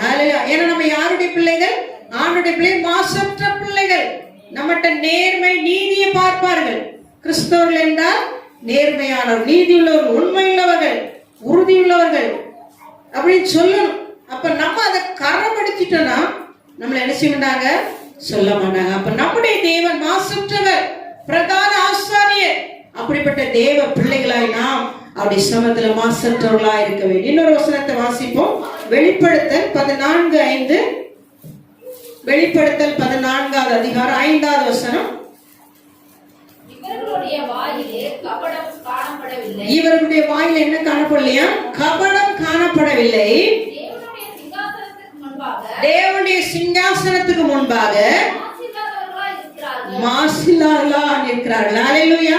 தேவனுடைய சிங்காசனத்துக்கு முன்பாக மாசில்லாதவர்களாய் இருக்கிறாங்க தேவனுடைய பிள்ளைகளாய் நாம். அப்போ ஆண்டுடைய சமத்துல நிற்கும் போது இவர்கள் தேவனுடைய பிள்ளைகள், மாசில்லாதவர்கள் சொல்லணும். தேவ பிள்ளைகளை ஆண்டுடைய சமத்துல நின்று ஒரு சம்பவத்தை நாங்க பார்த்தோம். ஒரு கதை அழகா எடுத்திருக்காங்க. எல்லாத்தையும் லைனா நிக்க வச்சிருக்காங்க. அங்க ஒரு நீதிபதி உட்கார்ந்து இருக்கிறாரு. அப்போ ஒவ்வொருவருக்கும் ஒரு ஃபைல் போட்டிருக்காங்க. அந்த ஃபைல் எடுத்து பார்த்துட்டு இப்படி பார்த்துட்டே வர்றாங்க. அவங்க செஞ்ச காரியங்கள் எல்லாம் அதுல எழுதிருக்கு. அவங்க செஞ்சதெல்லாம் பார்த்துட்டு இவங்க சரியில்லைன்னு சொல்லி உடனே ஒரு ரூட் கொண்டு போய் தள்ளி விடுறாங்க. அங்க அக்கறை எரிஞ்சிட்டு இருக்கு, அதுல விழுந்துட்டாங்க. இப்படி வர்றவங்க எல்லாம் அதுல போய் தள்ளி தள்ளி விட்டுறாங்க. அந்த ஃபைல் எடுத்து பார்க்கும்போது அவங்க அந்த பூமியில வாழும்போது செய்த பாவங்கள், அக்கிரமங்கள் எல்லாம் இருக்குது. ஒருத்தர் கூட சரியா இல்லை. போறவங்க எல்லாம் அந்த நெருப்புலயே தள்ளி விட்டே இருக்கிறாங்க. அப்புறம் ஒருத்தர் வரார். அவருடைய ஃபைல் எடுத்து பார்த்தோன்னே அவங்க முகம் அவ்வளோ ஒரு சந்தோஷமா இருக்கு. அவரை பார்த்தோன்னா அவ்வளோ சந்தோஷம். உடனே அங்கிருந்து ஒரு தேவதூதர் வந்து அவங்களை கூட்டிட்டு பரலோகத்துக்கு போறாங்க. ஹல்லேலூயா. பாருங்க, அவருடைய ஃபைலை பார்க்கும்போது அவர் இந்த பூமியில இருக்கும்போது கர்த்தருக்கு பிரியமானதை செய்தார், பிரியமான பிள்ளையா நடந்து கொண்டார். அவருடைய வாழ்க்கையில அநேகருக்கு நன்மைகளை செய்திருக்கிறார். எந்த பாவம் இல்லாமல் பரிசுத்தமா இருந்திருக்கிறார். அது அவர் சாட்சியாக இருக்குது. ஹல்லேலூயா. அதுபோல்தான் தேவ பிள்ளை, இந்த பூமியில நாம செய்கிற ஒவ்வொருத்தையும் ஆண்டு அங்க கணக்குல வச்சிருக்கிறார், எழுதி வச்சிருக்கிறார். நம்ம ஆண்டுடைய வரைக்கு போகும்போது அவர் என்ன செய்வார்? நியாயம் தீர்ப்பார். ஹல்லேலூயா. அன்னைக்கு நம்ம எல்லாரும் பதில் சொல்லணும். நீங்க நினைக்கலாம் அன்னைக்கு பார்த்துக்கலாம், அப்படி இல்ல. தேவ பிள்ளையில ஒரு நாள் நம்ம என்ன செய்யணும்? ஆண்டவருக்கு கணக்கு கொடுக்கணும், நிக்கணும். ஆண்டவர் நியாயாதிபதி சிங்காசனத்துல வீட்டிருப்பார். அவர்கிட்ட சொல்லணும். எல்லாம் ஒரு டிவியில படம் ஓடுகிறது போல உங்களுடைய பாவங்கள், நீங்க செய்த குறைகள் எல்லாமே அப்படி படம் மாதிரி ஓடிட்டு இருக்கும். இது நான் இல்ல நீங்க சொல்லுவீங்க.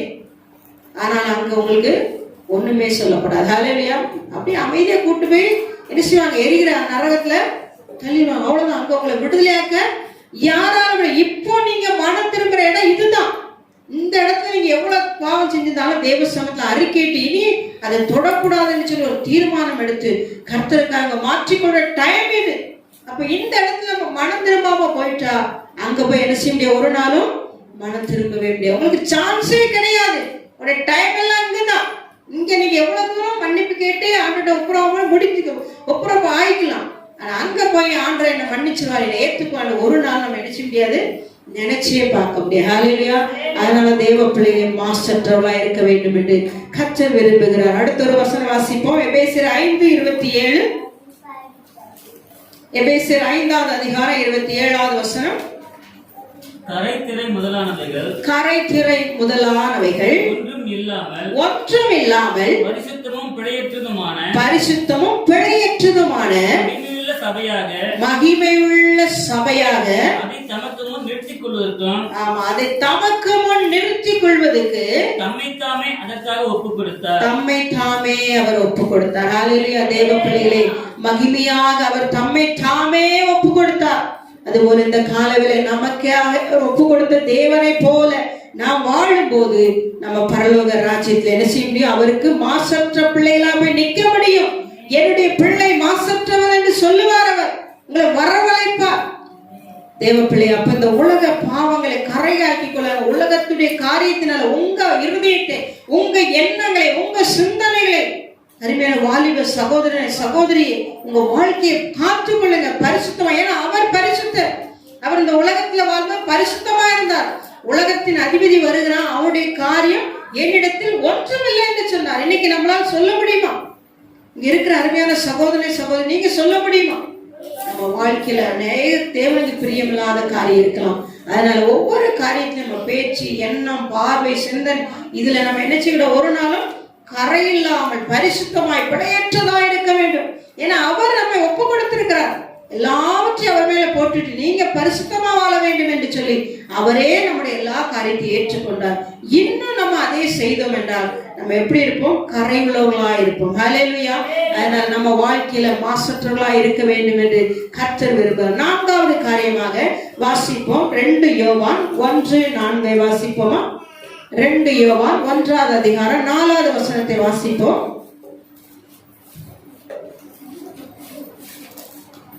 2 யோவான் 1ஆம் அதிகாரம் 4வது வசனம். பிதாவினால் நான் பெற்ற கற்பனைகளின்படியே, பிதாவினால் நான் பெற்ற கற்பனையின்படியே உம்முடைய பிள்ளைகளில் சிலர்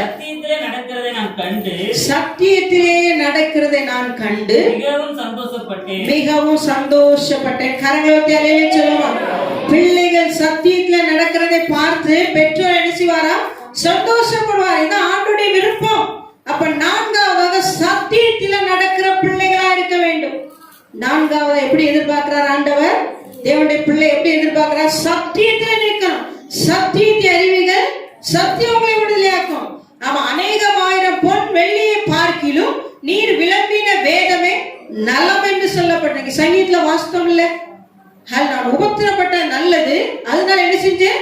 உங்களுடைய பிரமாணங்களை கற்றுக்கொண்டேன். இன்னைக்கு உபத்திரம் வந்தா மனுஷனை நாடி, வக்கீல நாடி, கோட்டை நாடி ஓடுறோம். ஒவ்வொருவரும் இப்படிதான் ஓடுறோம். தேவ பிள்ளைகள் வேத வசனம் சொல்லுது, உபத்திர நாள் எங்க போகணுமா? வேதத்தை படிங்க, வேதத்தை ஆராய்ங்க. அதெல்லாம் நித்திய ஜீவன் உண்டு. அவனுடைய வசனம் வல்லமை உள்ளது, ஜீவன் உள்ளது, உயிர்ப்பிக்கிறதா இருக்கிறது. அது எல்லாத்துக்கும் வழி இங்கதான் இருக்கு நமக்கு. மனுஷனை நாடி ஓடாதீங்க, ஒரு நாள் உங்களை கைவிட்டுருவாங்க. ஹல்லேலூயா. மனுஷனை நாடி போனா நம்மளை வெறுமையாக்கி விட்டுருவாங்க. அப்படிதான் உலகம் மனுஷன் இருக்கிறான். அது இது அப்படி இப்படின்னு சொல்லி பயங்காட்டி நம்மளை என்ன செஞ்சுறாங்க? அப்படி உட்கார வச்சிருவாங்க. ஹல்லேலூயா. ஆண்டவருடைய வசனம் சொல்லுது, சத்தியத்தில் நடக்கிற பிள்ளைகள். நான்காவது எப்படி இருக்கணுமா? தேவ பிள்ளைகள் சத்தியத்துல வைராக்கியமா நின்னுங்க. அது எதானாலும் சரி, நான் இப்படிதான் என்று சொல்லி நம்ம நிரூபிக்கணும். ஏன்னா நம்முடைய ஆண்டவர் வல்லமையுள்ளவர், சத்தியம் உள்ளவருடைய வார்த்தை உண்மை உள்ளது. அப்படிப்பட்டதை வாசிப்பவர் வசனம் 3 யோவான் 1ஆம் அதிகாரம் 3-4 வாசிப்போமா? சகோதரர் வந்து நீ சத்தியத்தில் நடந்து கொள்ளுகிறார் என்று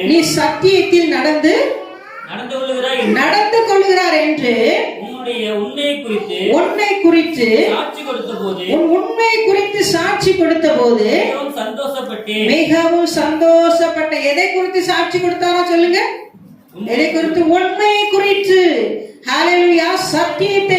சத்தியத்தில் நடக்கிற பிள்ளைடைய வாழ்க்கை என்ன இருக்கணும்? உண்மை. ஹல்லேலூயா. உண்மையுள்ள மனுஷன் பரிபூர்ண ஆசீர்வாதம் பெறுவான். இன்னைக்கு உண்மைங்கிறது தேடி கண்டுபிடிக்கிற மாதிரி இருக்கிறோம்.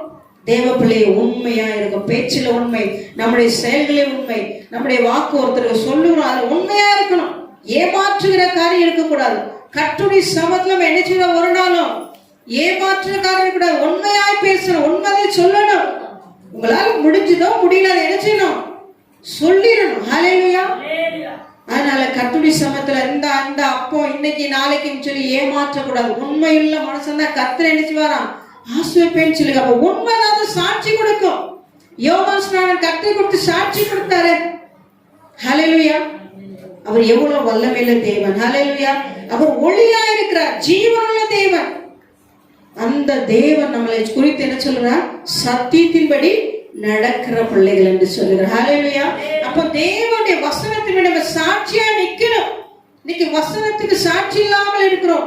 ஒரு சின்ன பிரச்சனை நம்ம என்ன செய்யறோம், இடறி விழுதுறோம், பின்மாற்றத்தை போயிடும், தேவனையே தூஷித்து என்ன செஞ்சிடும், விட்டுட்டு திரும்பி பார்க்காம போகிறோம். தேவ பிள்ளை ஆண்டவர் உண்மையில சாட்சி கொடுக்கிறார். கர்த்தருக்காய் உண்மையாய் வைராக்கியமாய் நிற்கும் போது உங்களை குறித்து ஆண்டவர் சாட்சி கொடுப்பார். ஏன்னா நீங்க எங்க நிக்கிறீங்க, சத்தியத்தின்படி நிக்கிறீங்க. இன்னொரு வசனத்தை வாசிப்போமா? சங்கீதம் 86:11. சங்கீதம் 86:11. கர்த்தாவே உமது வழியை எனக்கு போதியும். கர்த்தாவே உம்முடைய வழி எனக்கு போதியும். நான் உமது சத்தியத்திலே நடப்பேன். இங்க தாவீது சொல்லுகிறார், கர்த்தாவே உங்க வழியை எனக்கு போதிங்க, ஏன்னா நான் சத்தியத்துல நடப்பேன். நான் உமது நாமத்திற்கு பயந்திருக்கும்படி. நான் உமது நாமத்துக்கு பயந்திருக்கும்படி என் இருதயத்தை என்ன செய்யுங்க, ஒருவப்பட. அழகாக ஒரு ஜெபம் பண்றாரு. என் இருதயத்தை நான் சத்தியத்துல நடக்கணும்ப்பா, அதற்கு என் இருதயத்தை என்ன செய்யுங்க, ஒருமுகப்படுத்துங்க. நம்ம என்ன செய்யணும், இப்படி ஜெபிக்கிறோம், நம்மளால முடியலையா, ஆண்டவரே நான் சத்தியத்துமே நிக்கணும்ப்பா, என்ன தகுதிப்படுத்துங்க, இருதயத்தை ஒருமுகப்படுத்துங்க, எனக்கு நல்ல சிந்தனையை கொடுங்கப்பா, இப்படிப்பட்ட தேவையில்லாத காரியத்தை எடுத்து போடுங்க என்று சொல்லி நம்ம ஜெபிக்கும் போது ஆண்டவர் என்ன செய்வார், உங்களை சாட்சியா நிறுத்துவார். ஹalleluya. தாவீது வாழ்க்கையில எத்தனையோ பிரச்சனை தேடி வந்தது, அவரை தொடர்ந்துகிட்டே இருந்தது. அப்பதான் அவர் ஜெபம் பண்றார், என் இருதயத்தை என்ன செய்யுங்க, இதை கண்டு நான் பயந்து ஓடிடக்கூடாது, பின்மாறி போயிடக்கூடாது, என்ன செய்யணும், நான் என் இருதயத்தை எனக்கு அதை தாங்கிக் கொள்ள, அதை சகித்து கொள்ள என் இருதயத்தை ஒருமுகப்படுத்தும் என்று சொல்லுவார். ஹalleluya. அவர் தாங்க சத்தியத்தில் இருக்கிறார். ஹalleluya. இன்னைக்கு அநேக பேர் சத்தியத்தில் நிற்க மாட்டோம், என்ன செஞ்சிடும், உடனே ஒரு இடங்கள், ஒரு பின்மாற்றம், ஒரு வேதனை. என்ன ஆண்டவர் இவெல்லாம் நமக்கு ஒண்ணுமே செய்யல, ஒரு நாள் அந்த வார்த்தையை யூஸ் பண்ணாங்க. ஹalleluya. ஏன்னா ஆண்டவர் மேல நம்பின பிள்ளைகள் கைவிடுவதில்லை. எத்தனை பேர் சாட்சியா நிக்கிறோம். ஹalleluya. நம்ம எல்லாம் தேவனுக்கு சாட்சி. ஆண்டவரை நம்பிட்டோம்னா அவர் ஒரு நாள் கைவிட. ஆண்டவர் மேல நம்பிக்கை நமக்கு கொஞ்சம் தான் இருந்தா நம்மளோட வாழ்க்கையில் அவர் என்ன செய்ய முடியாது, பரிபூர்ண ஆசீர்வாதத்தை கொடுக்க முடியாது. சத்திய வசனத்தை முழுமையாக நம்ம நம்பி விசுவாசத்தை அதை கடைபிடிக்கும் போது, சாட்சியா நிற்கும் போது கர்த்தர் உங்களை என்ன செய்வார், நிறுத்துவார். ஹalleluya. இன்னொரு வசனத்தை வாசிப்போம். சங்கீதம் 91:4. சங்கீதம் 91:4.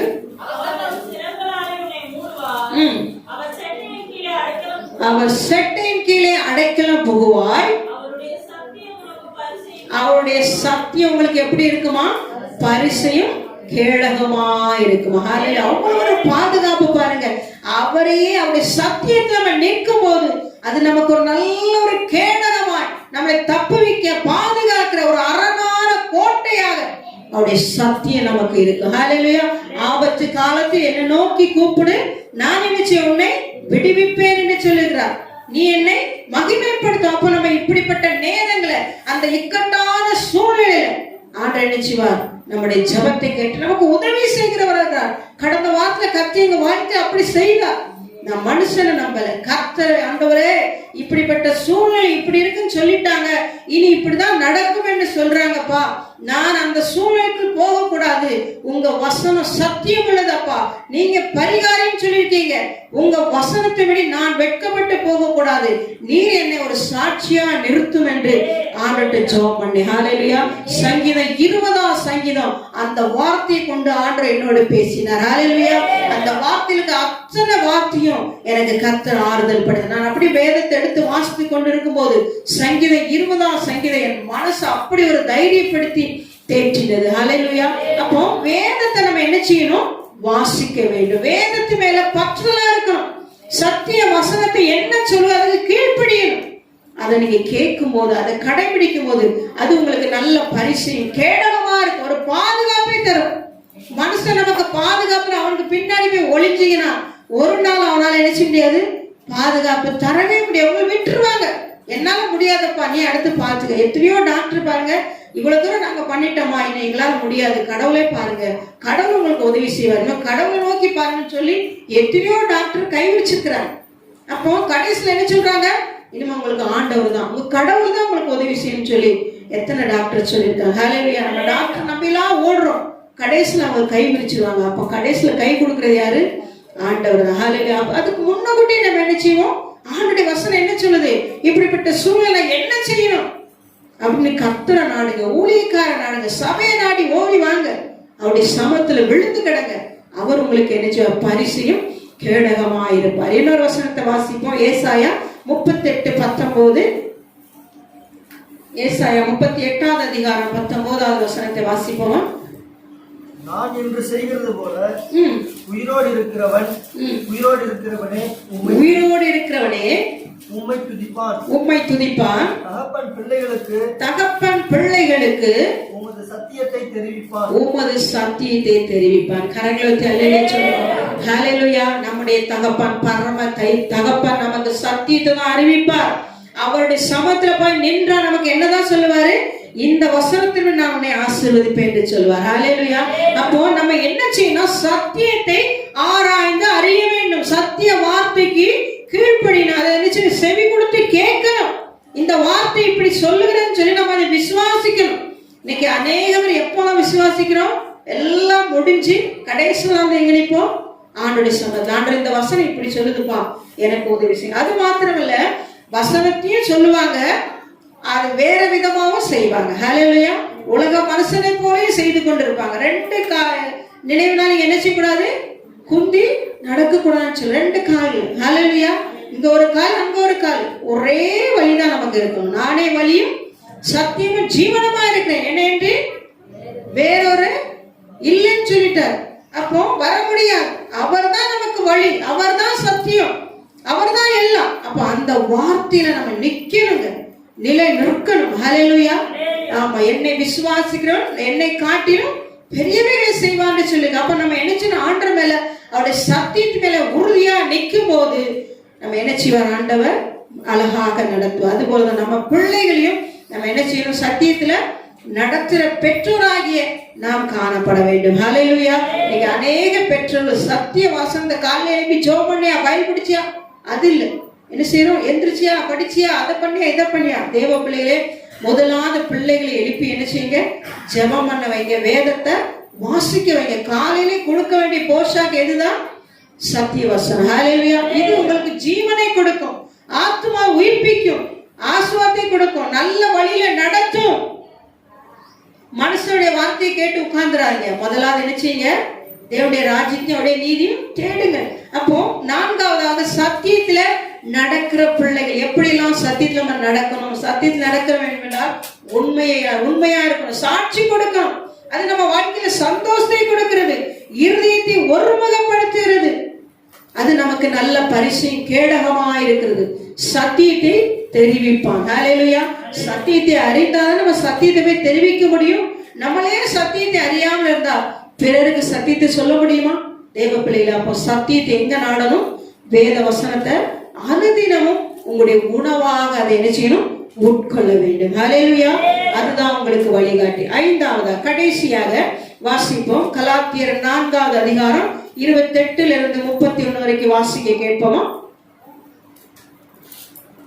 கலாத்தியர் 4வது அதிகாரம் 28 31 வரைக்கும் வேகமாக வாசிப்போம். மாம்சத்தின்படி பிறந்தவர் ஆவியின்படி பிறந்தவனை அப்பொழுது துன்பப்படுத்தினது போல இப்பொழுதும் கடந்து வருகிறது.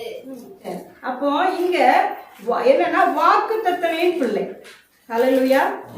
நம்ம கடைசியாக வாக்கு தத்தங்களின் பிள்ளையாக குறிப்பேன். ஏன்னா ஆபிரகாமுக்கு என்ன இல்லை? குழந்தை இல்லை. அப்போ அவரோடு இருக்க எலியேசர் தான் தனக்கு பிள்ளை என்று சொல்லி அவர் நினைத்திருந்தார். ஆனா ஆண்டவர் என்ன செய்தார் தெரியுமா?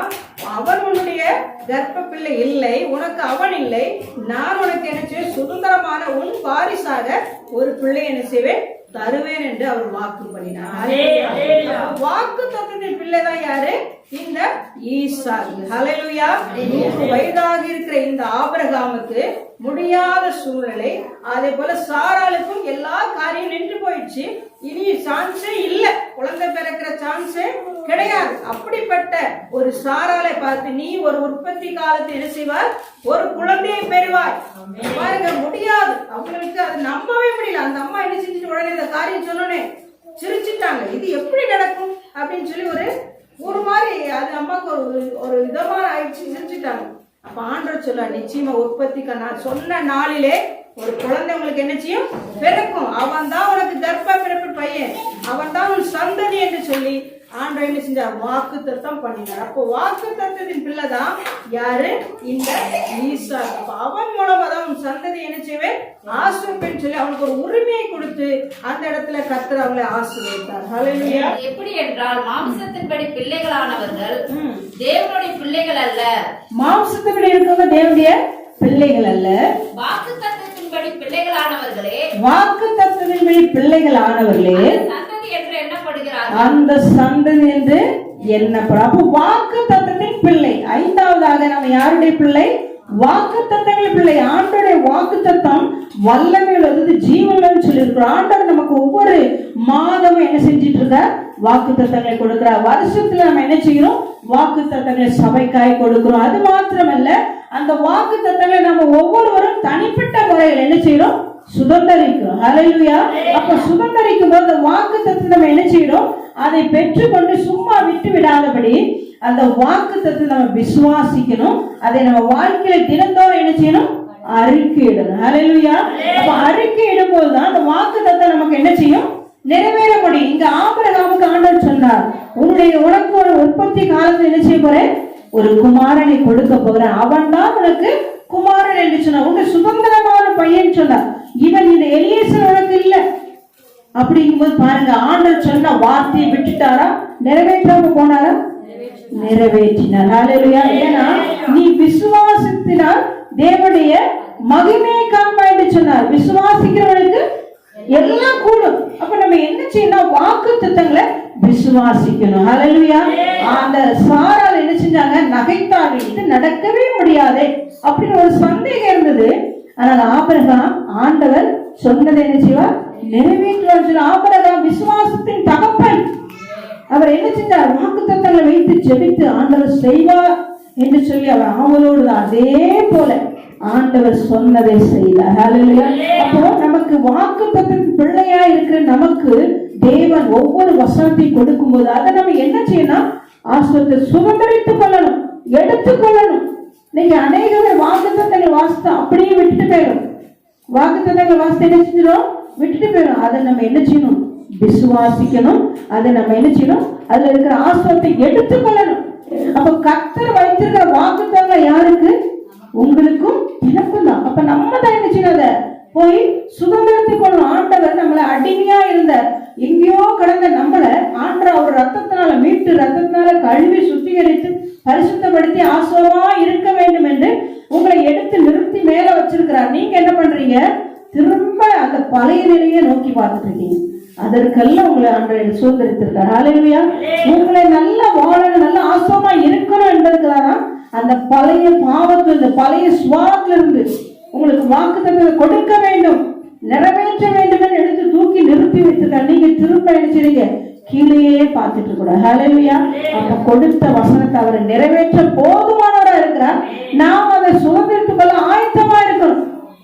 அப்ப நம்ம வாக்கு தத்தத்தின் பிள்ளையா இருக்கணும். இன்னொரு வசனத்தை வாசிப்போம். எபேசியர் 1ஆம் அதிகாரம் 6ஆவது வசனத்தை வாசிப்போமா?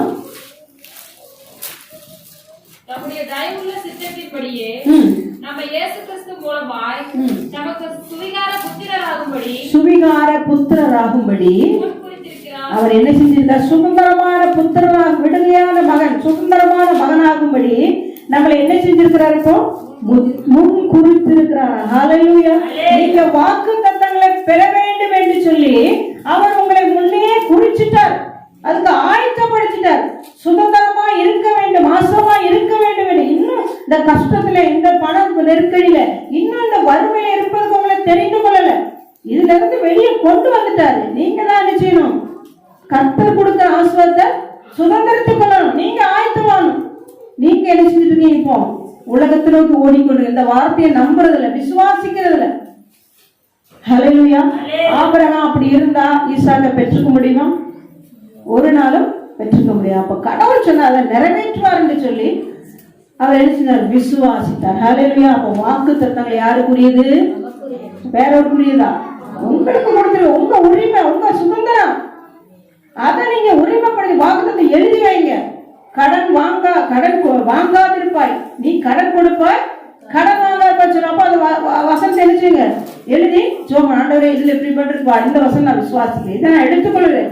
நீ கடன் கொடுக்க நான் நினைச்சு கொடுக்கறவங்களா இருக்கணும், வாங்குறவங்களா இருக்க கூடாது. கர்த்தர் பாரத்தை வைத்து உன்னை அவர் அனுப்பிச்சு ஆதரிப்பார். அன்றைய பாரத்தை எங்க வைக்கிறேன், உங்க மேல வைக்கிறேன், என் எல்லா காரியம் நீக்கி போடும். இந்த வசனமே ஜெபிக்கணும் சொல்லாம இப்படி சுதந்திரத்தை ஜெபிக்கணும், அதை உரிமை பாராட்டி ஜெபிக்கணும். அப்பதான் உங்களுக்கு வாழ்க்கை என்ன செய்ய முடியும், பெற்றுக்கொள்ள முடியும். இன்னொரு வசனத்தை வாசிப்போமா? 1 ராஜாக்கள் 8வது அதிகாரம் 56வது வசனத்தை வாசிப்போம். 1 ராஜாக்கள் 8:56.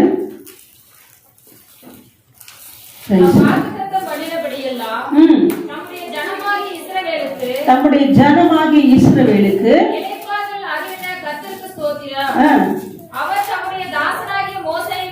அவர் தம்முடைய தாசனாகிய யாரை கொண்டு, மோசையை கொண்டு சொன்ன அவருடைய நல் வார்த்தைகளை எல்லாம் ஒரு வார்த்தையானாலும் என்ன செய்யலையா, தவறி போகல. கரங்களை தலையில சொல்லுவோம். ஹல்லேலூயா. பாருங்க, ஆண்டவர் மோசையை கொண்டு சொன்ன ஒரு வார்த்தையும் தவறியே போகலையா. அப்ப உங்களை தவற விட்டுருவாரா? ஹல்லேலூயா. உங்களை விட்டுருவாரா? உங்களை கை விட்டுருவாரா? ஒரு நாள் விட மாட்டார். ஹல்லேலூயா. அப்ப நீங்க என்ன செய்யணும், வாக்குத்தத்தங்களை சுதந்திரத்துக் கொள்ளணும். தேவ திட்டம் என்ன, தேவ தரிசனம் என்ன, தேவன் எனக்கு கொடுத்த நோக்கம் என்ன, அவர் இந்த வசனத்தை இப்படி சொல்லியிருக்க இதை குறித்து என்னன்னு சொல்லி நீங்க தான் அதை என்ன செய்யணும், ஆசுவாதத்தை சுதந்திரத்துக் கொள்ளணும். ஹல்லேலூயா. ஆமா, கர்த்தர் நமக்கு எல்லாம் இந்த வேத வசனத்தை வைத்திருக்கிறார். நாம் தான் என்ன செய்யல.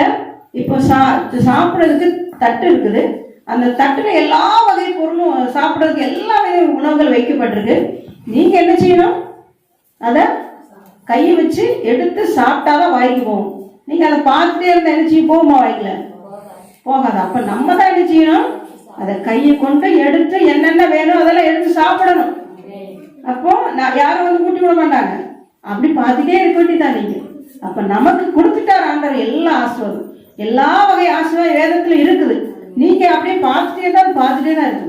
நீங்க தான் என்ன செய்யணும், கண்ணை திறந்து பைபிளை திறந்து நல்லா என்ன செய்யணும், வாய் விட்டு படிச்சு கர்த்தர் கொடுக்கிற ஆசீர்வாதத்தை என்ன செய்யணும், சுதந்திரத்துக் கொள்ளணும். ஹல்லேலூயா. கடைசியா வாசிப்போம். ரோமர் 4:21. ரோமர் 4வது அதிகாரம் 21 வாசிப்போமா? தேவன் எப்படிப்பட்டவரா, வாக்குத்தத்தம் பண்ணினதை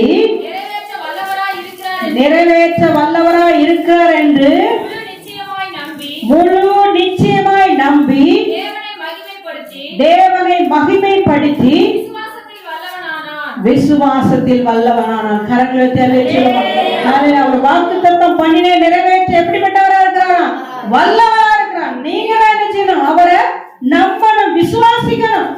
அப்பதான் உங்க வாழ்க்கையில நிறைவேறும். 5வது வாக்குத்தத்தின் பிள்ளை என்று ஆண்டவர் சொல்லுகிறார். ஹல்லேலூயா. தேவனுடைய பிள்ளைகள் யார் என்று சொல்லி 5 விதமான காரியங்களை பார்த்தோம். தேவ பிள்ளைகளே, இன்னைக்கு அந்த 5 காரியத்துல நீங்க எப்படிப்பட்ட பிள்ளைகளா இருக்கிறீங்க சொல்லி இந்த அருமையான வேலை கர்த்தரோடு இடைப்பட்டிருக்கார். இதுல நீங்க கர்த்த எந்த ஸ்தானத்துல இருக்கிறீன்னு சொல்லி இப்போது நம்மை அர்ப்பணித்து இந்த வார்த்தைக்கு நேராக அர்ப்பணித்து நம்ம ஜெபம் பண்ணுமா? எல்லாரும் முழங்கால் படிடுவோம். ஹல்லேலூயா.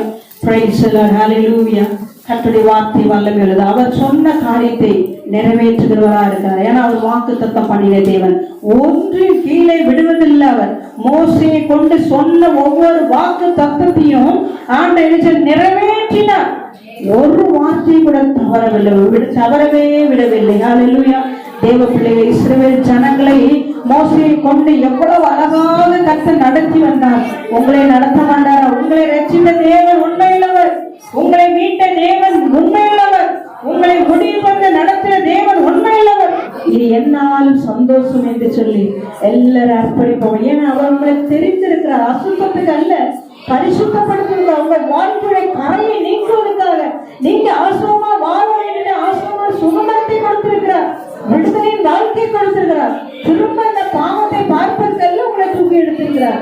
நீங்க சுதந்திரமாய் கர்த்தருடைய பிள்ளையாக விடுதலையாக வாழ வேண்டும் என்று இவ்வளவு ஒரு ஆசீர்வாதத்தை வைத்திருக்கிறார். தேவ பிள்ளையே, இன்னைக்கு நம்ம ஒப்பு கொடுப்போமா? ஹல்லேலூயா. நன்றி நன்றி நன்றி அர்ப்பணிக்கிறோம் அப்பா. ஆண்டவரே, இந்த காலவேளையில் எங்களோடு பேசின இந்த வார்த்தைக்கு நேராக எங்கள் ஆவி ஆத்ம சரீரத்தை அர்ப்பணிக்கிறோம். ஆண்டவரே, நாங்கள் இன்னைக்கு கேட்ட 5 காரியத்துல நாங்கள் எந்த இடத்துல நிற்கும் என்று அறிந்து கொண்டோம். ஆண்டவரே, நாங்கள் பரிசுத்தமா இருந்து உமக்கு சாட்சியா நிற்க ஆண்டவரே. எல்லா விதத்துல கர்த்தருக்கு ஏற்றதா நாங்கள் நடந்து கொள்ள எங்களையும் எங்க பிள்ளைகளையும் எங்க குடும்பங்களை அர்ப்பணிக்கிறோம் ஆண்டவரே. எங்க சபையை அர்ப்பணிக்கிறோம் ஆண்டவரே. இனி ஆண்டவரே சோதர பிசாசுக்கு இடமில்லை ஆண்டவரே. பாவத்துக்கு இனி இடமில்லை ஆண்டவரே. அக்கிரமங்களுக்கு இடமில்லை ஆண்டவரே. எல்லா அசுத்தமான காரியத்துக்கு இடமில்லை ஆண்டவரே. அவைகள்லாம் இயேசுவின் நாமத்தில் இப்போவே கடினப்படுத்துறோம்ப்பா. எல்லா தடைகள் நீங்குவதாக. இனி நாங்கள் தேவனுடைய பிள்ளைகள், ரத்தத்தால் மீட்கப்பட்ட தேவனுடைய பிள்ளைகள், இயேசு கிறிஸ்துவினால் ரத்தத்தினால் மீட்கப்பட்டிருக்கிறோம். ரட்சிப்பின் வஸ்திரத்தை கொடுத்திருக்கிறப்பா, பரிசுத்த வாழ்க்கை கொடுத்திருக்கிறார்கள், மாசற்ற வாழ்வை எங்களுக்கு வைத்திருக்கிறார்கள், வாக்குத்தத்தங்களின் பிள்ளைகளை எங்களை வைத்திருக்கிறார்கள். நாங்கள் நீர் வைத்திருக்கிற வாக்குத்தத்தங்களை சுதந்திரித்து எங்க வாழ்க்கையில் நீர் கொடுக்கிற ஆஸ்வாதத்தோடு வாழத்துக்காண்டவர் அதை எங்களுக்கு அனுக்கிரகம் செய்வதற்காக ஸ்தோத்திரம் அப்பா. எங்கள் குறைகள் குற்றங்கள் எல்லாம் மன்னித்து இனி நாங்கள் தேவ பிள்ளை என்பதை சாட்சியாய் நிற்க எங்கள் ஒவ்வொருவருக்கும் அனுக்கிரகம் செய்வதற்காக நன்றி அப்பா. இந்த நாம மகிமை பெறட்டு வந்த ஒவ்வொருவரையும் ஆசீர்வதி பொறுப்படுத்திக் கொள்ளும் அப்பா.